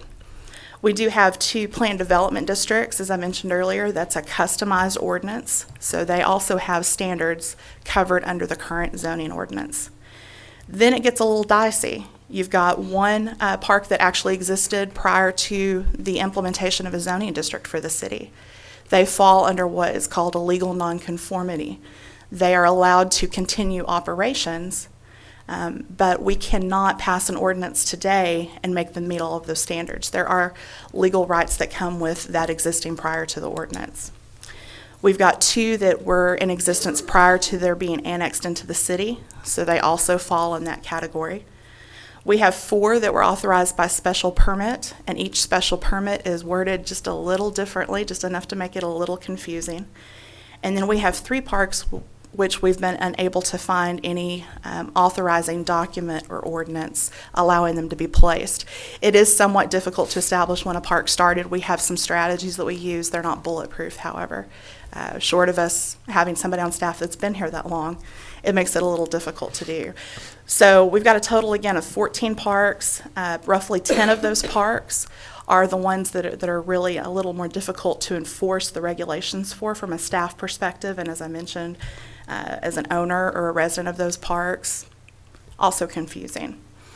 So from the realization of this issue, the next question, of course, is what do we do about it? What can our council do about this? And sitting down and looking through the current ordinances on the books, realizing that amendments may be made in the future as we emerge from a moratorium into a newly minted regulation. We do have 1 mechanism on the books. I mentioned it earlier, the manufactured housing park zoning. And the zoning ordinance in section 212 does give the city council or the planning commission the ability to initiate an amendment to zoning, meaning essentially initiate an application for rezoning of a property. The resolution to do so is the sort of authorizing document that gives staff the ability to move forward. And the ordinance does outline that the minutes for that body must outline that the decision was reached and what the directive was. To note, just in case there's a question, although the city council can initiate a rezoning of property, of course, the requirements in state law for notification and legal notices, those are all still in existence, and we must follow those. So in terms of options, we like to bring you options when we can. Sometimes we have more than you'd like to hear, and sometimes we don't have as many as you'd like. But in this case, it really seems that the only options are twofold. 1, leaving the existing parks as they are, with the realization that there are sort of different regulations for each park, and that enforcement may be a little trickier than we would like. It's not just the simple write a citation, work through the process. It may involve some more nuanced processes moving forward. Or you always have the option to initiate that rezoning if you are comfortable with doing so for existing parks to the MHP, Manufactured Housing Park zoning. There are some difficulties in doing so. This isn't a black and white solution. Unfortunately, some of the parks that are in existence don't meet all of the requirements for MHP zoning. We do have mechanisms in place within our city organization to deal with those things. It just makes it a little more difficult. 3 of those parks have less than the required acreage for an MHP zoning. 3 acres is the minimum. We have 5 of those parks that appear to have exceeded the 30%, what we call the 30% rule. Again, that 30% of all of the units are RVs. We have a few that have gone over that. And then we have 3 that are over the maximum density. The fixes to those complications are twofold. Some of those are, by definition, going to be covered by a legal non-conforming protection, and others we do have a variance process in place. That's really all we have for you today. We just wanted to make you aware of some of the issues. We know enforcement is a important aspect of what we do, although you are largely a body that helps us write and create and put into place the rules. If we don't enforce those rules, we have other problems. And so with that, I see Mr. Dane moving to his microphone, so I'll let him step in. May I, Mayor? Yes, sir. AJ, don't some of those parks have issues which would be considered public safety type issues also? Improved surfaces for fire trucks? That I don't know for certain. We suspect that there may be an issue on that, but I have yet to get confirmation on that. Mr. Wardlaw, let's start with you, sir. Well, thank you, sir. I would be agreeable to taking up this issue and examining it, but only in connection with the work we're going to be doing on RV parks and that the Housing Committee is working on at this time. I think it would be timely to do both those at the same time, and would be less likely to overlook anything we need to address. And also, we would be looking at the big picture on all of this and try to get as much conformity as we can among the new and the old, and also try not to be unfair to anybody that's already got one there, but try to bring everything up to code currently as we can, and see what we can do up to the right to say have under their non-conforming uses. So I'll be willing to look at this further. Thank you. Don? One of these is in my district, and Michael and I have been working for 6 months on it. My thought is I don't want to put a business out of business. By the same token, I understand that it's been 30 years in enforcement, how hard it is to do that sometimes. But my thought is these people went in under an agreement, so to speak, with the city, and I don't want to change horses in the middle of the stream to where we wind up putting somebody out of business or costing them a tremendous amount of money just to stay in business. I think there has to be a happy medium, almost a break-even point here with the ordinance that we have. Have no problem going in with the new ordinance and saying, okay, if you want to go in here and have this type of business, here's what you have to do. But these existing ones, I just have a real problem with going in and making them be brought up to new standards. I think whatever was agreeable at the time that those were set up should still be agreeable for us, as long as it doesn't involve a severe hazard for public safety. If we can't get a fire truck to the back to fight a fire in one of these areas, that's something I think we need to be addressing. But as far as numbers and a manufactured home versus a recreational vehicle and some of those things, I think we need to let those things stand as is per their requirements and agreements at the time that those things were put in. Thank you, sir. Mr. Silvas. AJ, I guess the only comments I have is go back to a couple more slides where you had the breakdown. Right there. All those numbers, I guess they total the 14 that you're talking about. Now, our packet says 18, so is it 18 or is it 14? Yes, and I'm sorry, it's actually 17 total, 17. 3 of which are outside the city limits. And Okay. it did say 18, so I apologize for that. So we shouldn't even be worrying about the ones that are outside the city limit, right? Or should we? We're not bringing that to you now. We wanted to know. And really this conversation is, one part of the conversation is to let you know, it's not that we're not enforcing the regulations, but we wanted you to know that there are practical difficulties in doing so, so that you're not seeing an action and thinking that means that we're ignoring the issue. Okay. And I'm in total agreement with what Winky said and what Don said as far as letting the groups that we've got there in place, the housing and all, kind of, just run with it. And in other words, not rush into this, Right. And then what Don says about us, maybe those folks that are, I don't know, grandfathered or whatever how you want to label them, maybe not, put a kink in their way of doing business. And the last thing, tell me again what the number 3 with the question marks were. Those are 3 parks for which we cannot find any zoning action or approval for those parks, but they do exist. And And we are unable to pinpoint precisely when they were established. Which ones are those? I'm sorry, I'd have to go back and look. Okay, never mind. I can get it later. That's all I had. That I will say that they tend to be centralized in the city, within the original city limits, which encompasses most of the downtown area and sort of the just south of what we would call the Lakeview area. Maybe shoot me an email later with those names. I I'd can be certainly curious. do that, sure. Thank you. Marty, share wisdom with us.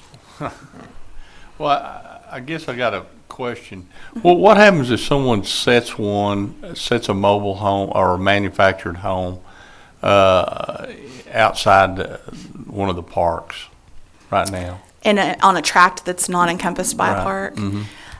Well, that's not an easy answer. Theoretically, to obtain all of their permitting, we would catch it through the permitting process. However, if you chose to not come to the city and obtain your permits properly, we would have to catch that and work that through the enforcement process. You'd be surprised sometimes at some of the things that we see, and we wonder why that would ever happen. But theoretically, the process would catch the lion's share of those because people will need water facilities and they will need electricity. And so we do have a clearance process for those in which the zoning is checked on each tract before the clearance is authorized. So eventually, possibly we catch, and then if they've got everything already set up without going through the permitting process, then it's a problem, I guess. It's a problem. There is an enforcement approach, and I think Mr. Vardaman said it well when he said, trying to enforce 30 years worth of action. That is where it becomes difficult. If we have a special permit on a lot that specifically says mobile homes, and they've actually put a couple of RVs out, it's clear that there's a violation there, but because they're already in existence, the execution of that violation becomes far more complicated because then you're dealing with people that are in their home, and it really complicates the situation. Okay. Well, I definitely think we need to move forward and getting using the avenues we have to get everybody kind of under the same umbrella. So I'm in agreement to move forward. Mr. Fleming? Can you go back to the options, option 1 and option 2? Sure. I'm definitely in favor of option 1. One of the things I wanted to ask you is if, I think you had mentioned this, if the property sells, can we put it in the ordinance where they would have to bring it up to the standards at that time? No. As far as being protected as a illegal non-conforming use, there are thresholds which, if you do not trigger those thresholds, you can continue using them in perpetuity. So that's where it gets complicated. Yeah. For example, if we took one of these particular RV parks, which is currently authorized by a special permit, and we decided as a council, or you decided as a council at some point that you wanted to rezone that park, The rezoning to that park would carry the current requirements of the ordinance with it, but any activity or any placement of mobile homes, which is at odds with those rules, if it was there the day the change went into place, could continue. So to try to simplify how that sounded, let's say that we allowed 8 units per acre under the special permit, and then later we change the ordinance and we say, no, you only get 4 units per acre. They don't have to go out and call out certain homes and have those leave the park. As long as they don't add to that, they're allowed to let those remain in place. So it does start to get a little complicated at some point. And I'm looking for that slide, I apologize. Here we go. You passed it 2 or 3 times. Well, I was focusing. The main thing that I think we do need to move forward, I don't like option number 2. I think we do need to move forward on some rules and getting everything in place and try our best at getting it. It's never going to be a level playing field, never. Sure. Because so many of these, I can't believe that there's 3 parks that we don't even know how they came into being. It's difficult. That's crazy. Well, then to go down your line of thought there, if we did, just so you know what it would look like, let's say that we did go with option 1 and we did start an initiation of the rezoning of all of those parks. Certain things would happen. For example, someone that has a special permit, like in the case you mentioned, Mr. Vardaman, that has a special permit for a mobile home park, doesn't mention RVs, but they have some RVs already there. Under the new rules, they would be allowed up to the 30%. So they would actually have a little more leeway that they would inherit. Anything that became stricter, we would look at a legal non-conforming use, and they'd have some protections from that. If by some stretch of the imagination you were able to get that rezoning done today, and the housing committee comes back to you and says, here's the rules that we think should now govern MHP zoning. Those rules, once put into place, would then again apply to those parks. But we're gonna vote on those final rules, aren't we, as a body? Absolutely, absolutely. And we realize that it may be a little bit longer down the road, and so we wanted to give you some option. If you wanted to act today, this is essentially what we were able to come up with for you. Well, I don't think we can act today, but I think we can give the guidance like you were asking for at the beginning. And I think we're all kind of in agreement, aren't we?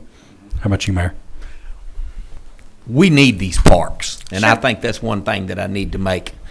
That is, we've got to have these parks because these provide some necessary housings for people that couldn't go anywhere else. Now, Don's absolutely right on the public safety, and that's the very first thing we need to consider. Okay. But we've got to have these parks. Sure. As long as they meet public safety, I don't have a problem with them. I also I'm considering maybe this 30% RV may be a little low. Maybe we need to go to 50% on this, because this is a reality. These RVs are coming in here. These people have to have a place to live. And we also need the revenue. And if we turn it out into the county, then the city's losing the revenue, and we're still going to have the same, we still have to deal with them. So maybe we need to tweak it a little bit to allow some of these things in, as long as we can still enforce it. Okay. Also, and I'm bringing this, I'm just throwing this out, Daniel and I have been in meetings with some people, and we think we're looking at this more in a regional view. Now, in Big Lake and Barnhart and Murchison and these areas where the activity, they need these man camps there. They're there. But San Angelo could become the hub maybe for some family camps. And I think that our industrial park out east of town is the absolute perfect place to put these family camps, maybe with some type of a public-private partnership, have them come in and develop this. The infrastructure is there, put the houses in, and when the bus does come, which it will, then they're responsible to get them out and leave what's there. But I don't know, that's kind of the direction I'm going. If San Angelo could become the hub for family camps and let these other communities have the man camps, and then maybe up the percentages on the mobile home parks, that's just my thoughts on that. Don? Let me piggyback on that. I think you're exactly right on the 50%. The way that I look at that also is existing is a totally different animal than new. With the existing, the people, the neighbors, everything around there, they knew what they were getting when they got it.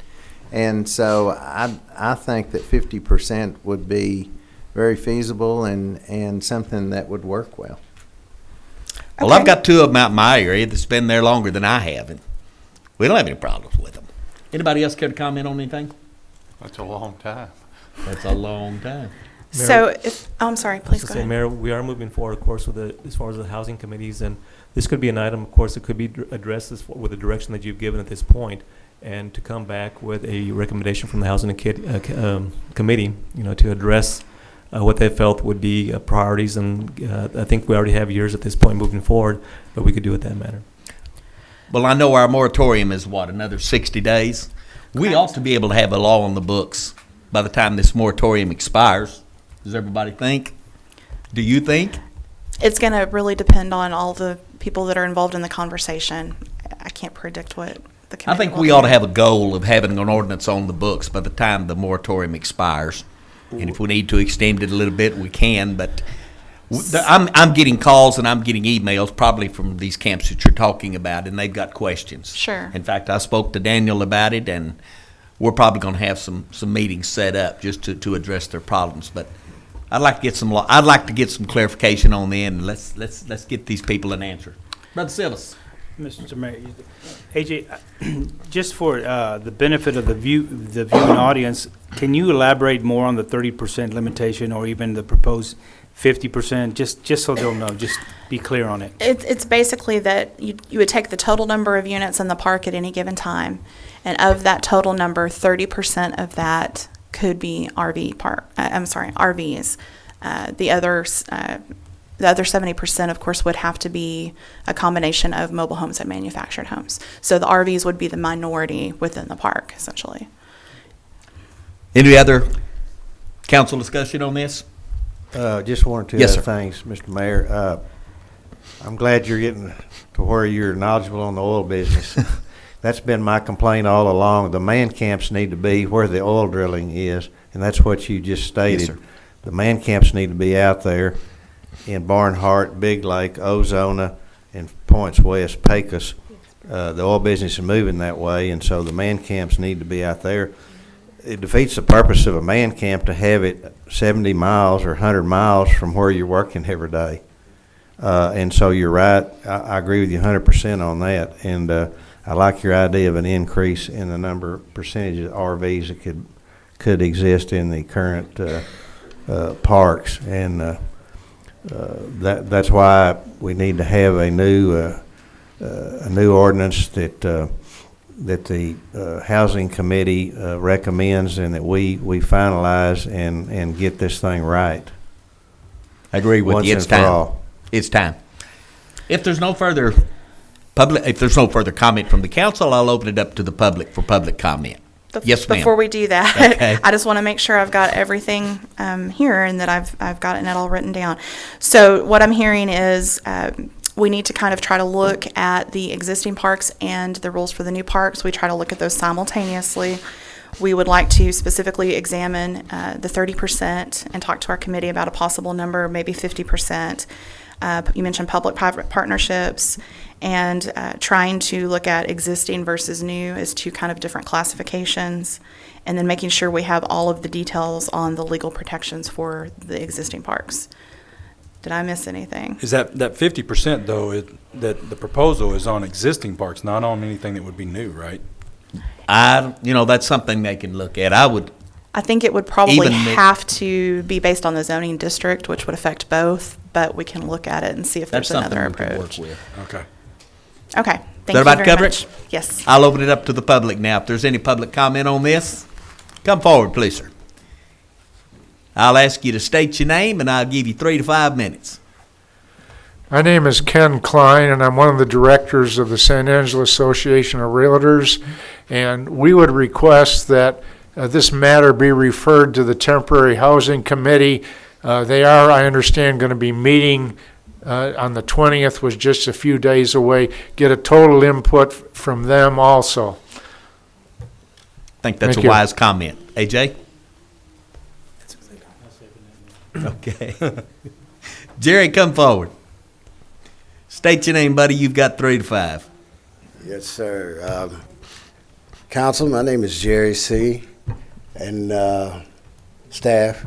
You touched on a subject that's kind of close to me. I've lived in a mobile home, you call it parks, for the past 20 years. And I've also worked for one of the largest mobile home manufacturing companies really in the United States. And wherever they had a new home installation or a service call, wherever it was, I would go. You know, I can rebuild a mobile home from the frame up. I live in a home that was, it was an insurance write-off. They had a fire in it. I bought it. I remodeled it from the inside. And I would invite anybody here to come to my house anytime. And I would invite anybody here to come to my area that I live in and tour. You know, and I believe that there should be regulations, because I've gone to different, you call mobile home parks, I call them communities. Some are communities, some are parks, depending on how, you know, how the upkeep is. You need some kind of regulations, because for the health and safety of the people, of the citizens. Because if you don't have, I've been in some that I wouldn't even work in. And there's no regulations to govern how these people are keeping these areas, you know. And you need some kind of regulations. Now, like I said, I live in one of the better ones. And I've seen them from Junction to wherever, that wherever this new homes were delivered from San Angelo. I've been there and I've helped set them up. I've helped trim them out. And I've been in a lot of these areas. And some of them, you need regulations, because that's how the mobile home industry get the black eye, you know. Trailer park trash. I don't consider myself trailer park trash. I have a very nice place. It's a very nice place. My area that I live in is very nice. And it's kept up very well. But some of them, I wouldn't even, sometime when I go out, was sent out to look at a certain place, I would not even go in the house. I wouldn't work in them. Because from the gate to wherever, you could see all types of litter. You could see all types. People were just, it's terrible. It could be terrible. And you could smell the homes before you get to them. Now, those things need to be regulated. Now, where I live is self-regulated. The company that had it before took care of it, and it's very well manicured and very well ran, and it's maintained. And like I said, I would challenge any of you to come out and look at my house. I'm rather proud of it. I've lived there 20 years, you know, and I wouldn't even consider moving nowhere else unless you're going to put me out there on the hill in Southwest, you know, something that I can't afford. I can afford where I live, and I can afford to improve on where I live. Somewhere else might be out of my range. But you have to be able to adjust to a person's income. If their income puts them in that situation, they don't have to be trailer park trash. I'm not, you know, and I challenge any of you to challenge me on that. So regulations you do need, and even more stricter regulations on the upkeep and care of these things, because the mobile home industry, I call it mobile home industry, not trailer house industry. There's a difference.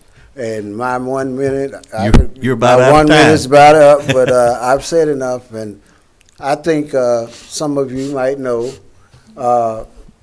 these areas around here. Go check them out.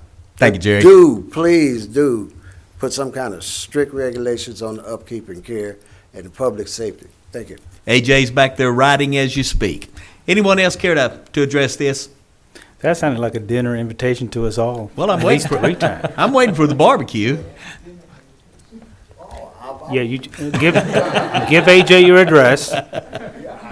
Okay. Do we have any further comment on this, either council or public? I feel we've pretty well covered this one. AJ, do you have what you need? Yes, sir. All right. Bring us something back, and I would say the quicker the better, so we can get some ordinances and laws in effect so that we can take care of this. All right, let's move on now. And you're still up, AJ, number 12. Discussion and consideration of petition seeking annexation to San Angelo city limits of certain property situated directly north, south, east, and west of San Angelo, encompassing a vacant 4-acre tract extending southwest from Southland Boulevard, located directly east of an 8.995-acre tract annexed to the city limits on March 5, 2013, that comprised Prestonwood Edition, Section 2. And Johnny, you're going to have to take over a minute because I'm going to go powder my nose. Be right back. I'm actually going to skip right to the end of the presentation to kind of get us back on track.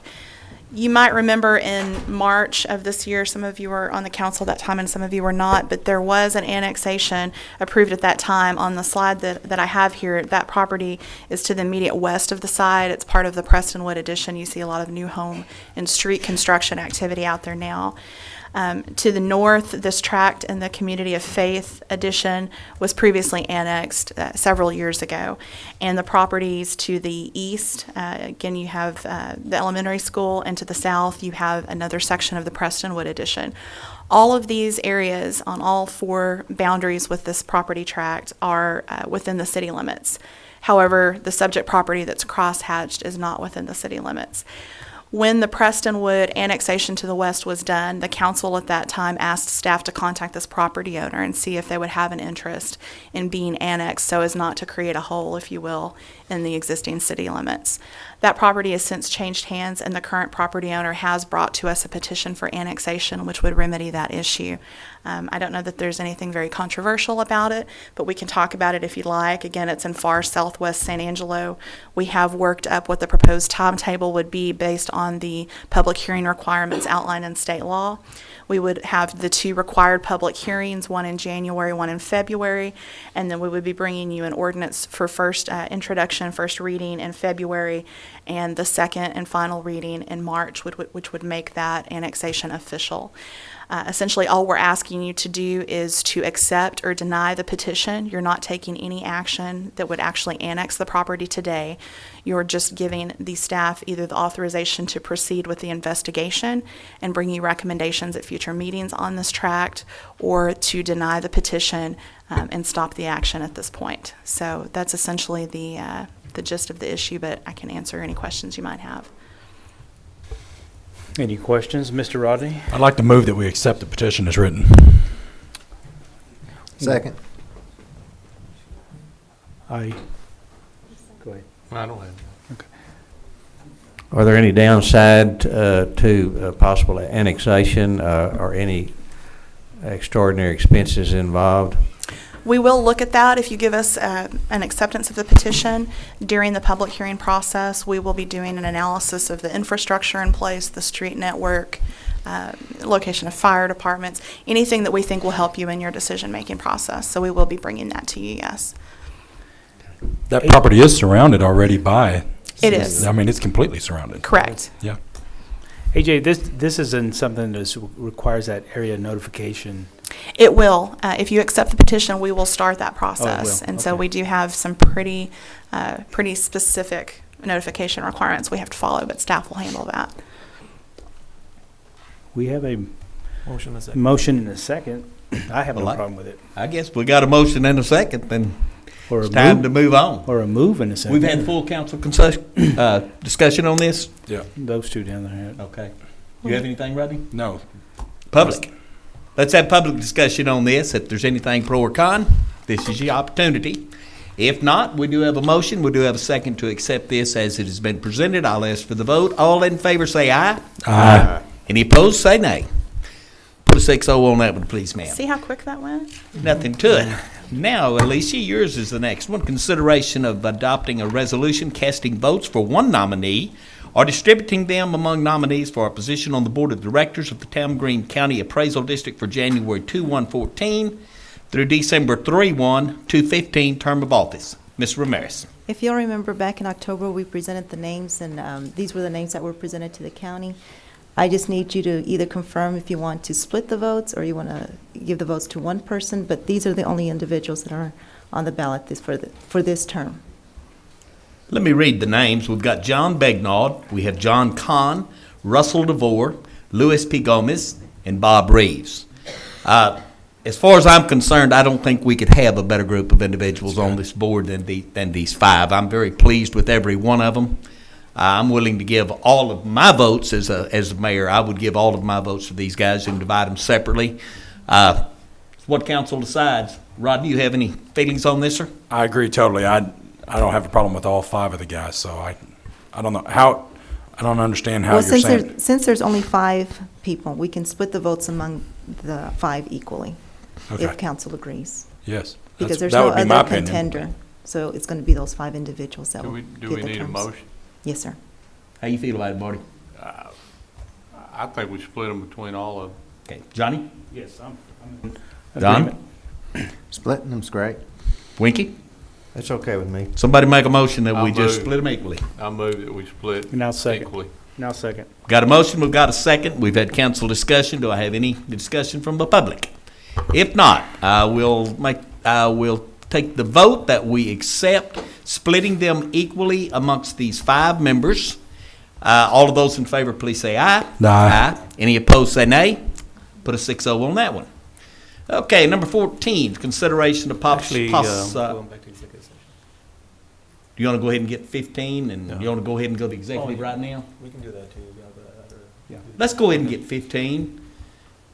Well, that's about all we can do, or we could talk Yeah. about 17, I guess. We're at 11:26. Let's get 15, if it's all right with y'all.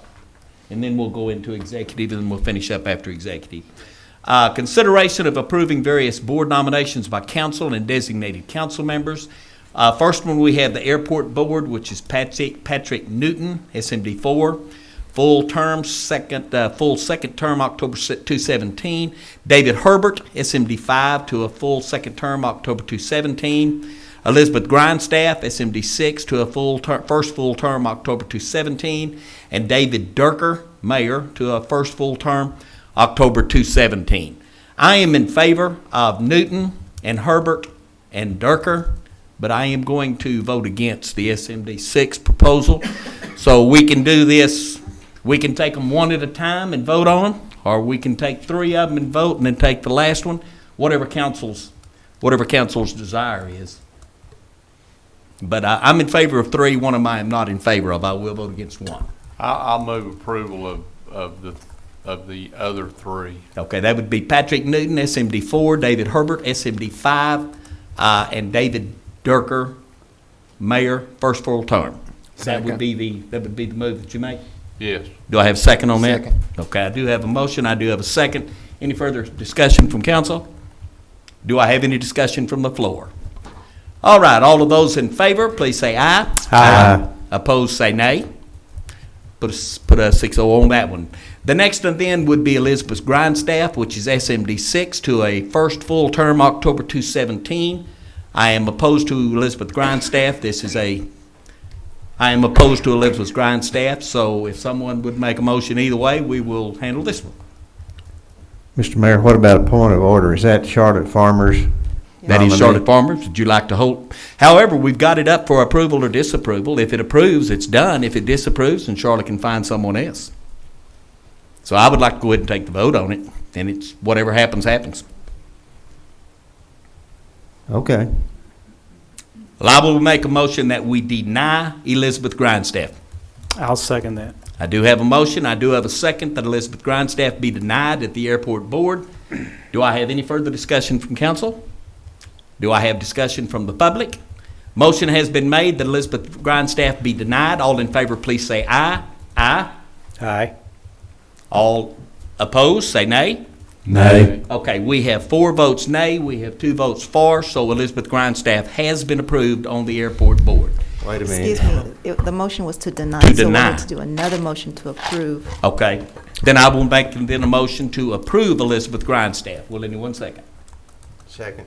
Okay, we do have a motion to approve Elizabeth Grindstaff. All in favor say Now, aye. who made the motion? You I made can't. it. You can't. I you can't make a motion to no. approve her? Well, you didn't want to approve her. I can make it to get, Okay. get the vote out there. I don't have to vote. But Okay, I that's don't have to vote for approval, but I can make the motion. I'm just confused. Point of order, I'm not sure the mayor can make a motion. Would someone else like to make the Why motion? don't you let somebody else make? Okay. Equal votes. Yeah. He may. All right. But you're right, either way, Your it motion. Just takes. makes it confusing. I'll pull my motion. Okay. I'm sorry, Mayor. I didn't mean that. That's I'm all just. right. I'm easily No, confused. let's keep everything honest. Who will make a motion to approve? I'll make a motion to approve Elizabeth Grindstaff. Who will second? I'll second. We do have a motion to approve, a motion to second. All in favor say aye. Aye. To deny, nay. Nay. So we'll have a 4-2 vote to approve Elizabeth Grindstaff. Moving on, Civic Board of Events, Timothy Condon, SMD2, to a full second term, October 2016. That's yours. You want to do all these together? You just want to do them one at a time? Let's do them all together. All together? Okay, we've got then that's B. Number C is Design and Historic Review Commission, Margaret Mallard, SMD4, to a second full term, September 2015. David Mazur, the mayor, to a second full term, September 2015. Parks and Recreation Advisory Board, Susan Gober, SMD1, to an unexpired term, December 2015. Public Arts Commission, Quang Lee, SMD2, to a full first term, April 2015. Water Advisory Board, Paul Alexander, SMD3, to a full first term, September 2015. Anyone want to move to approve as presented? I move approval. And of I'll all of second that. We do have a motion to approve as presented. We do have a second. Is there any further council discussion? Do we have any discussion from the public on this, pro or con? Motion has been made to approve as presented. All in favor, please say aye. Aye. Any opposed, please say nay. Put a 6-0 on that one. Let's go ahead and do 17, then all we'll have is executive session if it's the Yeah, sound like a council's winner. Then to nobody me. has to come back and hear us. Yeah. So y'all want to do 17? Yeah, I could do Let's do 17. Consideration of conducting future evening city council meetings. Brother Don. What I'd like to bring up is, we've been talking about doing something with our capital budget, our stormwater budget, and our half-cent sales tax. What I'd like to do is to propose an evening meeting just on those three items. I think that'll take us a while, but hopefully it won't take us as long as a regular meeting. Along with that, these are all things that directly impact our citizens, and maybe we can get some people here to take a look at it and see what they think. I think that's an excellent idea. I like that. Mr. Wardlaw? Would you restate those three again? I caught some, but not all. The capital budget, the stormwater budget, and the half-cent sales tax. Okay, I like all those. What about the possibility of adding the RV park thing? Because that's going to be a matter that needs a lot of discussion, and the public is going to be interested in that too. What's your timeline on this, Don? What I was thinking is how long, what's the end of the quarter from the last one that we had? I think I had, hold on. Here it is. It's January 21, April 15, July 15, October 21. Am I reading that correctly, ma'am? Yes, sir. I have no problem if, with putting that on there also, but if the staff can get it ready for us by the next designated time. It'll depend on how many, well, we'll have to schedule, of course, the meetings with the temporary housing committee and the housing committee also, but if we can get enough, excuse me, well, if we can get the information that we need as far as recommendations, we'll be ready to go. What about the last meeting in January? That is the January 21st. January. Oh, is that what Now, you said? This is also something we need to discuss. I am not going to be here for the January 7 meeting. I will be in Austin that time. So, y'all go ahead and have the meeting without me as long as you have a quorum. I know Charlotte has some health issues. Is that something? But If you'll be there's here. two of us missing, then You'll be you're not here on going to the have a meeting. 21st. But we're talking about the second meeting in, You The still have a 21st. meeting with two Yeah, the missing. 21st I'll be here. But I'm just saying, before still we have a start meeting with setting two. these meetings, if y'all decide to, we may have to change the January 7 meeting. That's what I'm saying. I'm not going to be here for January 7. As long as we have five Five. members, You we can have it. hold a meeting. Okay. Yes, sir.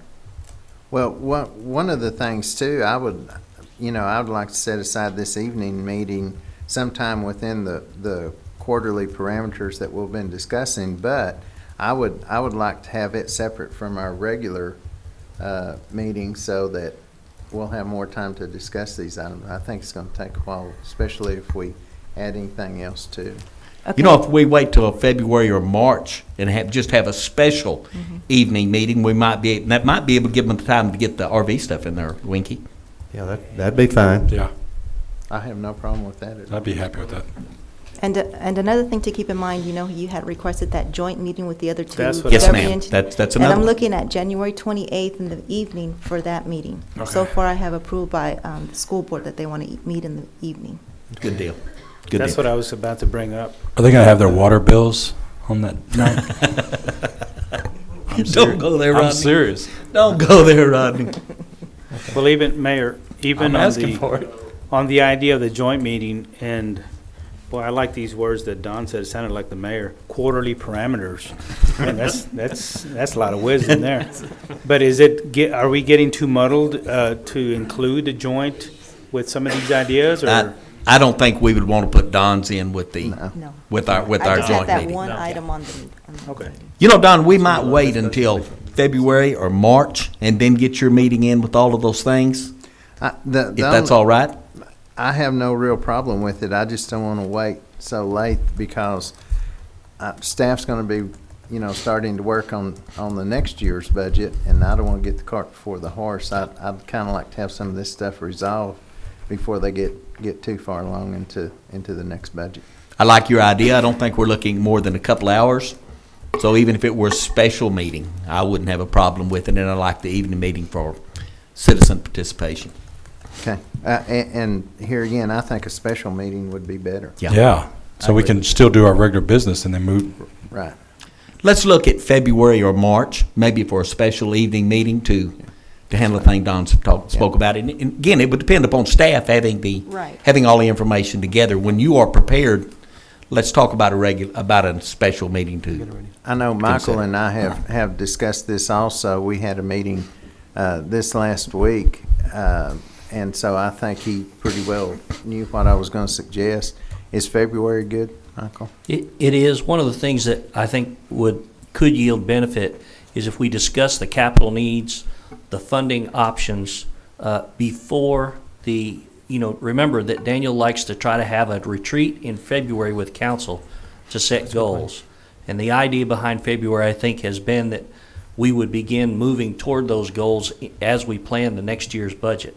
So I think he's seeking direction from his meeting, and to the extent that we can cover topics in advance of that meeting so that we go into that meeting educated about what our needs and our resources or options are, I think that makes sense. So we had talked about sometime in January so that we would be equipped with knowledge necessary to set some goals.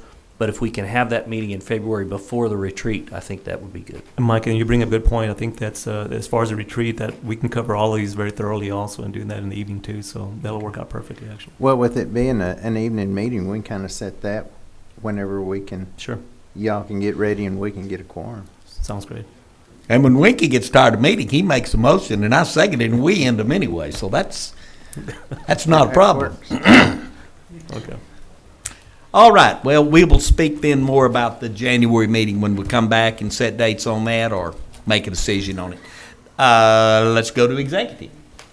It is now 11:38. Let me read the legalities here. Executive closed session. Executive session under the revision of Government Code Title V, Open Government Ethics, Subtitle A, Open Government, Chapter 551, Open Meeting, Subchapter D, exceptions to requirement that meetings be open under the section of 551074A, 1, to deliberate the evaluation and duties of the city manager, and section 551072, to deliberate the purchase, exchange, lease, or value of real property regarding lease of city-owned property in the downtown area. 11:39. We're going into executive. Okay, let's call the meeting back to order at 12:19. We are to number 14, which is consideration and possible action on matters discussed in executive closed session if needed. You about have what I'm going to say? Yes, sir. Let me go and put this out there then. Basically, what we're looking for is to authorize the city manager to execute a memorandum of understanding with Catalyst outlining proposed terms for development of city-owned properties located in downtown development district near the riverfront. So we're looking for that authorization.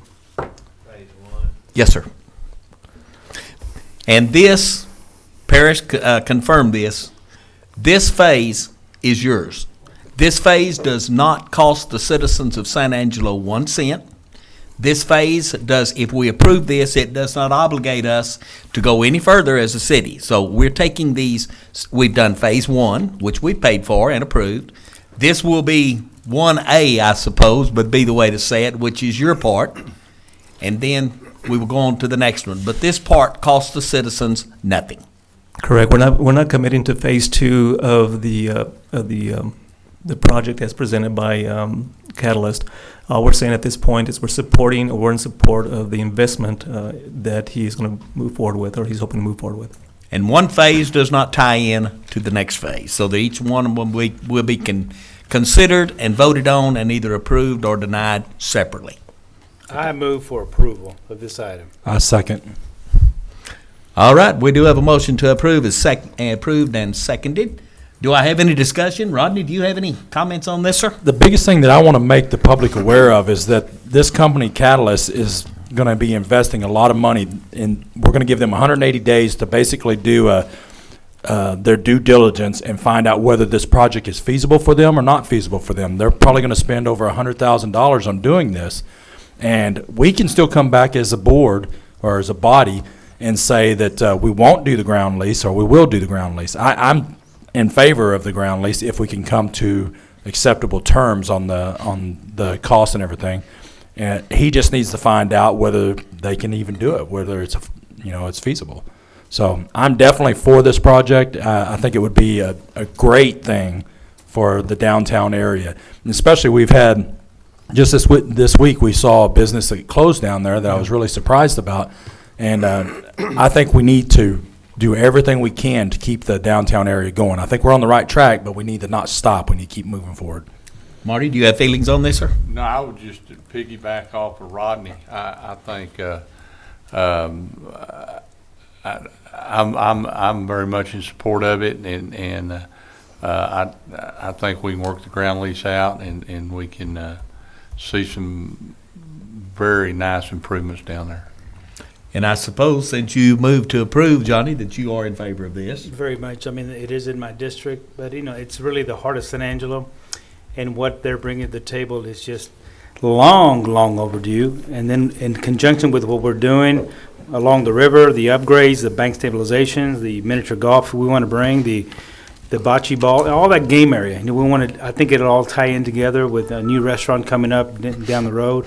And foot traffic, it's the name of the game right now. I think that's what it's going to trigger, and for all the downtown area to benefit from. So, Don, I know you have a few doubts. You want to address them? Well, I hate to look a gift horse in the mouth, but what's the downside to this? What's the negative? We don't do anything else. We disapprove the second portion of this. What's the downside? The only downside, there'd be no economic downside. The only downside would be that you have someone taking a hard run from a market perspective in your community, and it's a negative. We come up negative. That's the only downside. But in terms of what you all have talked about thus far in terms of spending money, right now, there's not a downside. Okay. As far as local businesses, banking entities, builders, whatever, will there be any inclusion for them? Absolutely, yeah. Across the board. I mean, from a financing standpoint, we generally work with partners that we have that are regional and national. That said, if there are some local banks that have interest, our doors are open. It comes down to terms and things. In terms of the trades and the construction industry, we're hoping to draw from local trades down here. We've heard that there's about a $12 It's actually 12 to 15% add in doing construction in San Angelo versus what we're used to, for instance, in Dallas. We've kind of ferreted through that because of the oil fields and folks that are out working out there. There's just a little bit of a labor gap that's in there. So, you know, all that needs to be ferreted through, but if there's opportunity, folks want to come in and there's subs, we'll be working with the GC that we, you know, do a lot of work with, probably out of Dallas. And of course, they'll be canvassing the market here for sub-trades. Okay. I have no problem with us looking into it. I just want to make sure that everything's above board and our local people get every opportunity that we can possibly give them to keep that money right here in San Angelo. I'm with you on that, sir. Mr. Wardlaw, do you have any thoughts on this, sir? Yeah, just a couple. I'm a free market capitalist, and I believe in people investing and risking their hard-earned capital. Yes. And I don't have any problem with this project. I do have some concerns about the viability of it, and I've told them, and it's just based on the status of the oil and gas industry right now.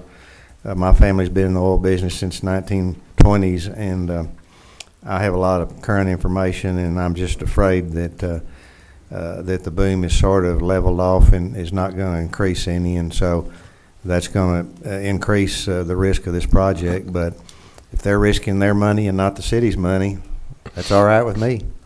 Understand that. All right, I think we've talked. Yes, Can I say one more thing? I think there might be a little bit of confusion about Paris's dealings with us, where we had a study that he did and put forth a marketing plan that had phase 1 and phase 2, and we paid for phase 1. We may go into phase 2, we may not. We haven't decided yet. But this is a total, he's taking his hat off, and this is a dealing where that has nothing to do with the plan. Well, it kind of has something to do with the planning because it's what he was planning on. But he's bringing a group together that wants to do this. So I don't want it to be confused that this was part of the phase 1, that he was going to do that phase 1, and that was two different things. Now he's bringing a group together that's going to possibly build, and this doesn't have to do with the study you put together and what could be. You know what I'm saying? I think this has been kind of confusing when you were asking about phase 2 down there, whether we're going to pay for it. Well, this is not phase 2. It's really phase 1 of a different thing on the other side. Yeah, in our view, the only phase 2, if you all elected to go down that route with us or with one of your economic development partners, frankly, would be in the non-residential side of things. It'd be in the restaurant or the employment. Right. That's where additional work needs to be done. We'd be doing that on this residential component. Right. Yeah. It's almost better for us to let you do that for us for free. I mean, you'll end up doing it. I mean, that's my opinion on that, but I think you guys would do, and we know that you do a good job. So. Well, we're at a point now where when you release the RFP for master development, now we're at the point where we can do that. Right. But up to this point, we didn't have a sense of what that could be. Right. Well, my questions have been answered, and I had some negative feelings, as Don, but you've answered them. This is for 180 days, and this is an exclusive. We're holding this. This property is yours to do with for 180 days until you make up your mind. Mm-hmm. Okay. Everybody understands that? Everybody understand not going to cost us anything? Everybody understand it's Paris's neck on the table and not ours? All right. We've had a motion. Do I have any comments from the public on this? I will call for the vote. It has been made and seconded that we accept this. All in favor say aye. Aye. Any opposed say nay. Put a 6-0 on that one. That takes us down to announcements, and we do need to talk about the January. Yes, sir.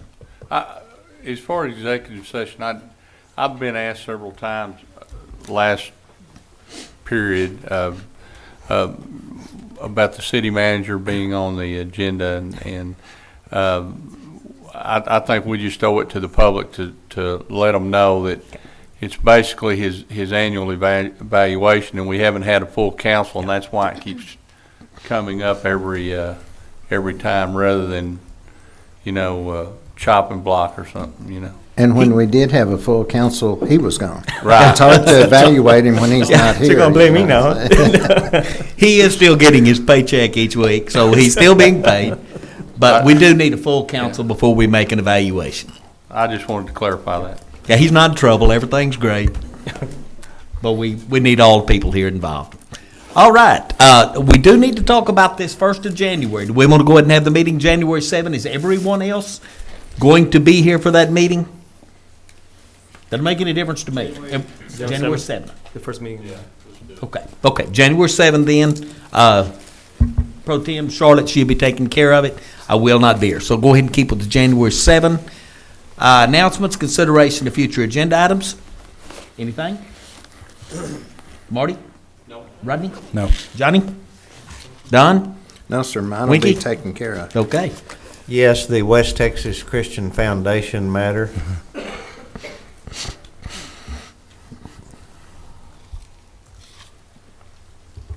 Okay. Anything else? Oh. Then I'm looking for the motion. All in favor say aye. Aye. It is 12:30 and this meeting is now over. I'll have to steal your thunder there.